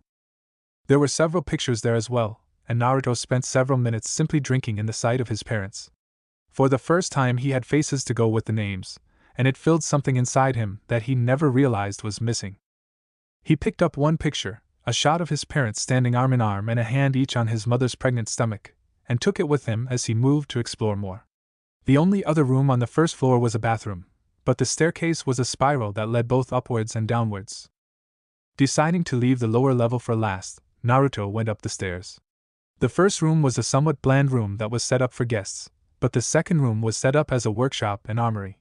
Stacks of shuriken and kunai lay on a rack in one corner, and he could see at least 2 katana leaning against the wall. A desk with a long shelf took up one half of the room, sealing supplies laid out with methodical precision over most of its surface. He could see several tri-pronged kunai sitting on the end of the shelf, and a cursory inspection of the cabinets above the desk showed both more sealing supplies and a large number of the same strange kunai. He left the room as it was and moved back to the hallway towards the last room on the floor. The door opened to a large bedroom with a west-facing floor-to-ceiling window. The window afforded a beautiful view of the village, and in the waning sunlight Naruto could easily imagine that sunset would look spectacular. The room itself was somewhat messy, showing the hasty nature of its inhabitants' last departure, but it was the corner that made Naruto pause. A large crib stood against the wall, a shuriken and katana mobile hanging over it. Naruto walked slowly over to the crib and stood over it, looking down. A small blanket that looked hand-stitched lay over the bedding, its surface adorned with swirls and leaf symbols. Naruto picked it up with shaking hands and hugged it to his chest. This was where he was supposed to be, happy and safe with his family. Memories of the hatred the villagers had shown him for the first 4 years of his life flashed through his mind, and a deep feeling of loss caused sobs to rack his body. He didn't know how long he sat sobbing next to the crib, but when he finally wiped his eyes and looked up it was dark out. Saying a silent prayer for his parents, he took the slightly tear-stained blanket and wrapped it around the picture he'd grabbed from the living room and headed down the staircase. There was still one part of the house he'd left unexplored, and he didn't know when he would be able to sneak back here again. The Hokage had a point. Coming back here too often would increase the chance that he would be found out, and he couldn't afford that right now. The staircase ended at a metal door with the same style lock as the one on the front gate. Naruto tentatively touched the handle and was grateful to see the same seals spread across the door after a second, followed by the click noise of the lock disengaging. He pushed the door open slowly, and moved into the room. Either his presence, or the door opening had caused lights to come on automatically, and Naruto looked around him in amazement. Row upon row of scrolls sat in neat racks, filling every corner of the room. He could see several labels from where he stood in the doorway, and they seemed to be elemental labeling. He reached out to the closest rack, one labeled Earth, and took a random scroll. Opening it, he found a series of pictures and instructions that seemed to describe a for moving underground quickly, complete with handwritten annotations that seemed to be advice on how to make the most of the technique. He put the scroll back on the rack and pulled another from the rack labeled Fire, this time showing a technique for creating a concentrated stream of fire that was breathed out in a straight line. As Naruto looked around, he marveled at the concept of such a large collection of ninja techniques. He could stay here for the next 10 years and barely learn a tenth of the things he could see here. As he marveled at the wealth of information in the room, one scroll caught his eye. The scroll was labeled Shadow Clone Corollaries, and Naruto picked it up eagerly. The Shadow Clone technique was one of his best, and although Itachi had given him another technique that worked off of it, the more options he had the better. A quick glance at the scrolls showed 4 techniques, all based on the same theory as the Shadow Clone, starting with the Shadow Shuriken technique. Naruto put the scroll in the same bundle as the picture he'd grabbed, and looked longingly at the room around him. He would love to take more of the scrolls with him, but he knew that there was a limit to how much he could bring with him without being caught. Finally, he decided to take only 2 other scrolls, the Earth Move Technique and a Beginner's Guide to Sealing, in the hope that he might be able to decode what the seals on the gate were. Naruto resolutely kept his gaze forward as he moved back to the front door, avoiding any more emotional breakdowns like the one upstairs. He stopped only momentarily to glance at the jackets hung in the hall closet before stepping outside, almost running to the front gate. A quick check to make sure that no one was watching, and Naruto opened the gate. Retracing his steps back over the wall was relatively easy, as the village patrols were not very thorough in this peaceful time, and he gained the forest only a few minutes later. He made his way back to the cubby that had been his home before returning to the village. That night he stayed in the forest, staring at the picture of his family. The image followed him into his dreams, and finally the faceless parents that he dreamed about so often were fleshed out.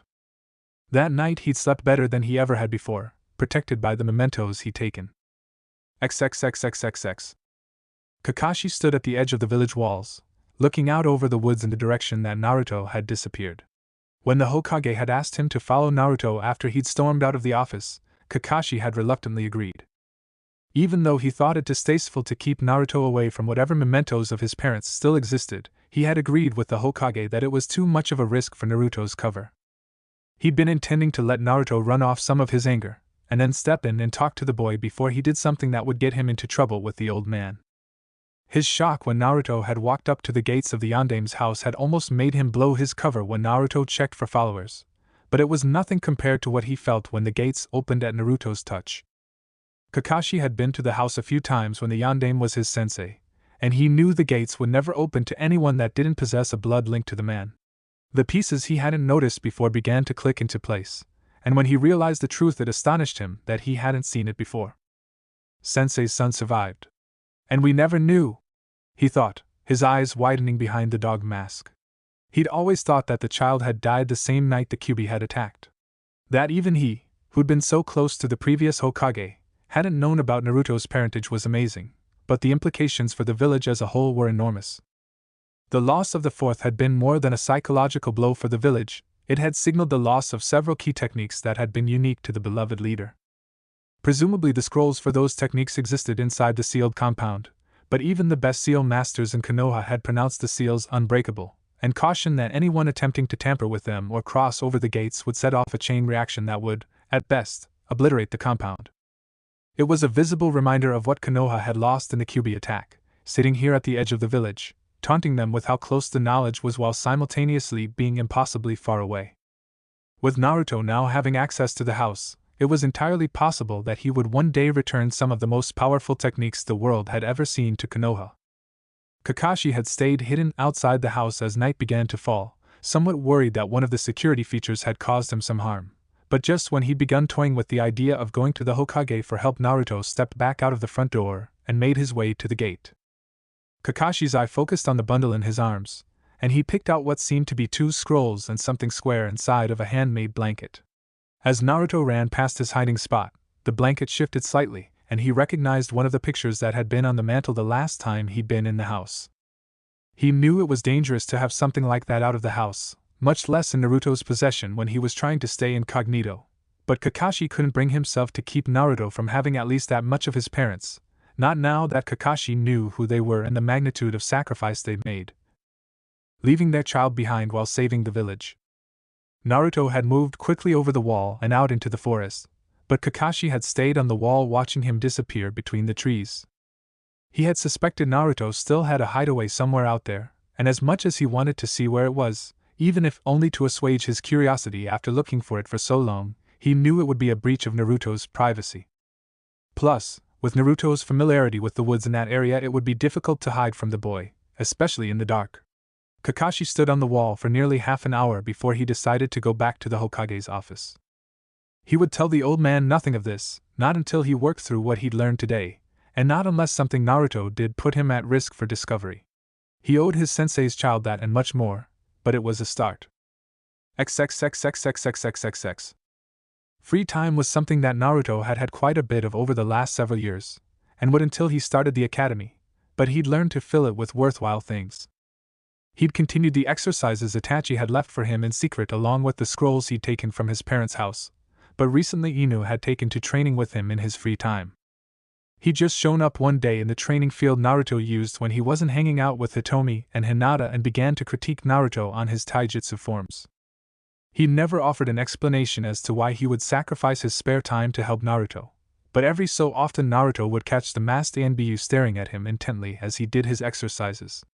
Initially he was wary of Inu, but as several weeks went by without anything bad happening he began to relax around the nearly silent man. When Naruto wasn't training with Inu, he retreated deep into the forest and worked on the scrolls he'd taken from the house. The earth move technique was relatively easy to start, but had taken him several days to perfect to a usable level. His first few tries had been somewhat memorable, with one particularly bad attempt causing him to bang into the roots of several trees when he failed to sink deep enough into the ground, and another attempt nearly causing him to panic when he overpowered the technique and sunk deeper into the ground than he meant to. It took him nearly 5 minutes to claw his way up out of the earth, and he hadn't tried the technique again for nearly a week after that. The scroll with the shadow clone techniques was by far the most interesting to him. The first technique was the shadow shuriken technique, something very similar to how he made shadow clones but targeted toward a thrown kunai or shuriken, and he managed to get that down passably. The other 3 techniques, however, were a disaster. The shadow barrier technique wouldn't stay up for more than a fraction of a second, and he still couldn't figure out how to get the other 2 to work at all. The last technique on the scroll had a warning against inexperienced users that Naruto didn't see until he read through it a second time, and his single attempt at the technique had left him gasping on the ground, vision graying out for more than an hour. When he'd finally been able to sit up, he vowed not to work on the technique again until he had more experience, and could either figure out the principles behind it or talk to someone who already knew it. The text on ceiling was surprisingly complex, even as a beginner's text, but Naruto had been slowly working on it in his spare time. Because there was no visible aspect to it yet, just theory, he could read it in between workouts at his normal training ground, and he'd taken to carrying it with him whenever he went out in the mornings. Naruto had been in the middle of a break 5 weeks after his foray into the house, working through the theory behind basic storage seals when he heard someone coming into the training grounds. As it wasn't one of the normal times for Inu to show up, Naruto looked up warily and quickly put away the ceiling text. His expression quickly shifted from wary to surprised as the sobbing figure of Hinata launched itself at him. He caught her reflexively, unsure what to do about the sobbing girl. "Hinata, what's wrong?" he asked frantically. It took her a second to speak, and Naruto could barely understand her words through the sobs. "Father He." The F failed her disjointed words continued for a minute before tapering off into more sobbing. From what little Naruto had pieced together, her father had been particularly harsh on her, as she failed to grasp a basic juken technique, and it had finally pushed the gentle girl over the edge. She'd fled the compound, and apparently came out here to find him. Naruto held Hinata awkwardly as she clung to him and sobbed, not knowing what to do. After nearly half an hour her sobs slowly died away and her grip loosened on him, but when he looked down to see if she was done crying he noticed her eyes were closed, and her breathing was more even. He frowned slightly at the sight, wondering how he was going to explain this to her family, when 2 more figures came into the clearing. At first he thought the man was Hayashi, and he felt a surge of irritation at the Hyuga patriarch for his treatment of Hinata, but the soft expression on the man's face and the forehead protector identified him as Hisashi, and his anger abated slowly. Behind him came Hitomi, and for the first time since Naruto had met her she wasn't smiling at all. She had a grim look on her face, and Naruto almost reflexively shrunk back from her slightly. She noticed his reaction, and her face softened slightly as she took in the sight of her daughter sleeping in Naruto's arms. "Thank you for taking care of Naruto," she said softly as she came forward to take Hinata from him. "It's been a very hard day for her." Naruto could only nod slightly, and he knew his expression was hard. "It's all right. I just hope she's all right," he said softly. Hitomi didn't respond beyond a sad nod, and she turned to leave the clearing. As Hisashi turned to walk away with her, Naruto called out to him. "Sir," Naruto called. "Can I talk to you?" Hisashi hesitated for a moment, looking at Hitomi, but she motioned him towards Naruto and continued to walk out of the clearing. Hisashi walked back to the boy and looked at him questioningly. Naruto took a deep breath to center himself. He'd made the decision not to pry into Hinata's training when he first began hanging out with her and Hitomi, but after today he'd reconsidered. Something was wrong there, and it was hurting his friend severely. "Sir, why does your brother try to force her to do things that don't work?" Naruto asked bluntly. Hizashi's eyes widened fractionally before he responded. My niece does not grasp the intricacies of the jukin with the ease my brother would prefer, Hizashi said carefully. Naruto only snorted slightly. She knows how they work for him, sir. They just don't work for her, Naruto said. It seemed obvious to him after watching Hinata with her father so many times, but apparently it wasn't so clear for others. Hizashi's confused look caused him to sigh. Watch, he said. A chain extended from his hand to a series of wooden posts lying on the ground at the edge of the clearing and snaked around 3 of them, pulling them towards the boy. Hizashi watched intently as Naruto used his bloodline, and Naruto noticed he'd activated his bloodline at some point. What is it with users and my chains? He thought, amused. He planted the posts in a line about 3 feet in front of him, and turned to Hizashi. This is what you do, he said, and thrust his hand forward. A chain leapt in a straight line from his hand and struck the first post. The spear-tipped chain punched straight through the first post, then the second, and finally struck deeply into the third. Naruto allowed the chain to dissipate, looking intently at Hizashi to see what his reaction was. The older man had furrowed his brows slightly, but still seemed to be giving him the benefit of the doubt. Naruto turned back to the posts. This is what Hinata does, he said, and thrust his head forward again. This time, instead of striking through the posts with brute force, the chain began to turn. It was very slight, but the movement was enough to cause the chain to avoid the first post, and then curl around the second before implanting itself in the exact same place as the first. Hizashi's brows came up in surprise as he looked at the posts, and he looked at Naruto. You're saying she's not strong enough to do the jukin? He asked skeptically, but Naruto just shook his head. No. She's not stiff. When you do the jukin, you're stiff, rigid. She's flexible? He said slowly, trying to find the right words. Hizashi's eyes widened to match his brows for a second, and he looked at Naruto as if seeing him for the first time. How do you know what I look like when I use jukin? He asked. Naruto blushed slightly and looked down. The walls are shorter than the trees, he mumbled, expecting Hizashi to yell at him. Instead, the white-eyed man just laughed loudly. Some all-seeing eyes we have, he said deprecatingly. The corner of Naruto's mouth came up in a small smile, glad that Hizashi didn't seem mad that he'd been watching the compound. Hizashi's laughter seemed to die as quickly as it came, and he heaved a large sigh. I'll look into it, Naruto. I don't know what we'll do if you're right, but if Hinata is truly unsuited to the jukin, well, we'll figure something out, he said, his voice troubled. Naruto simply nodded to him gratefully. He had worried that Hizashi would simply discard what he was saying because he was younger, but the man seemed to be genuinely considering what Naruto had said. Hizashi nodded back to Naruto, then turned and left the clearing. Naruto stared at the posts for a moment, then down at his tear-stained shirt. XXXXXXXXXXXXX. Naruto stood outside of the front doors of the academy building where he would be spending much of his time for the next 4 years, and looked at Hinata nervously. She was holding on to Hitomi's hand tightly, and her mother was looking at them both with an amused smile on her face. It's nothing to be afraid of, you two, she said. I'm sure you'll learn a lot and make tons of new friends. After all, your future teammates will come from this class, she said brightly, motioning to the other students milling around them. Naruto was feeling nervous about being so close to so many people, but Hitomi and Hinata's presence kept him from bolting. Naruto heard a loud whistle, and looked over to see a man with brown hair and a scar over his nose waving his hand. Students over here, please. We'll be going through orientation in a minute, so please say your goodbyes and come inside, he yelled out. Hinata looked at her mother, panicking slightly, but Hitomi gave her a hug and a light push towards the door. You'll be fine, she said. Besides, you've got Naruto here with you, she said, almost slipping over his cover name. Naruto gave Hinata a nervous smile which she returned, and squared his shoulders. Hitomi surprised him with a quick hug and a murmured good luck before she stepped back, and the two of them moved forward with the rest of the class.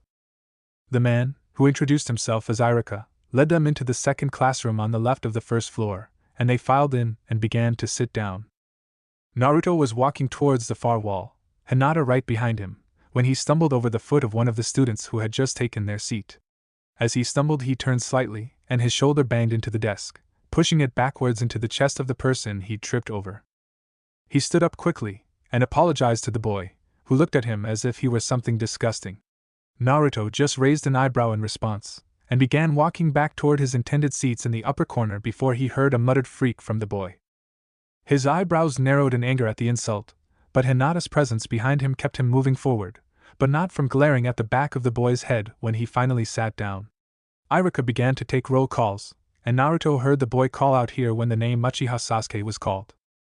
Naruto's eyes widened slightly as he realized that this was Itachi's brother. I said I'd protect the village for him. Doesn't mean I have to like everybody in it, he told himself internally. As he tried to pay attention to the orientation, he was constantly distracted by the whispers of several of the girls around them. They all seemed to be about the dark-haired jerk from what he could tell, and every time he heard them his mood grew steadily worse. These were the people he was supposed to trust with his life in 4 years? This is going to be a long 4 years. Thank you so much for watching this video. I do hope you enjoy it. If you want the next part of this video, turn on that bell notification. Like, subscribe, and comment down below.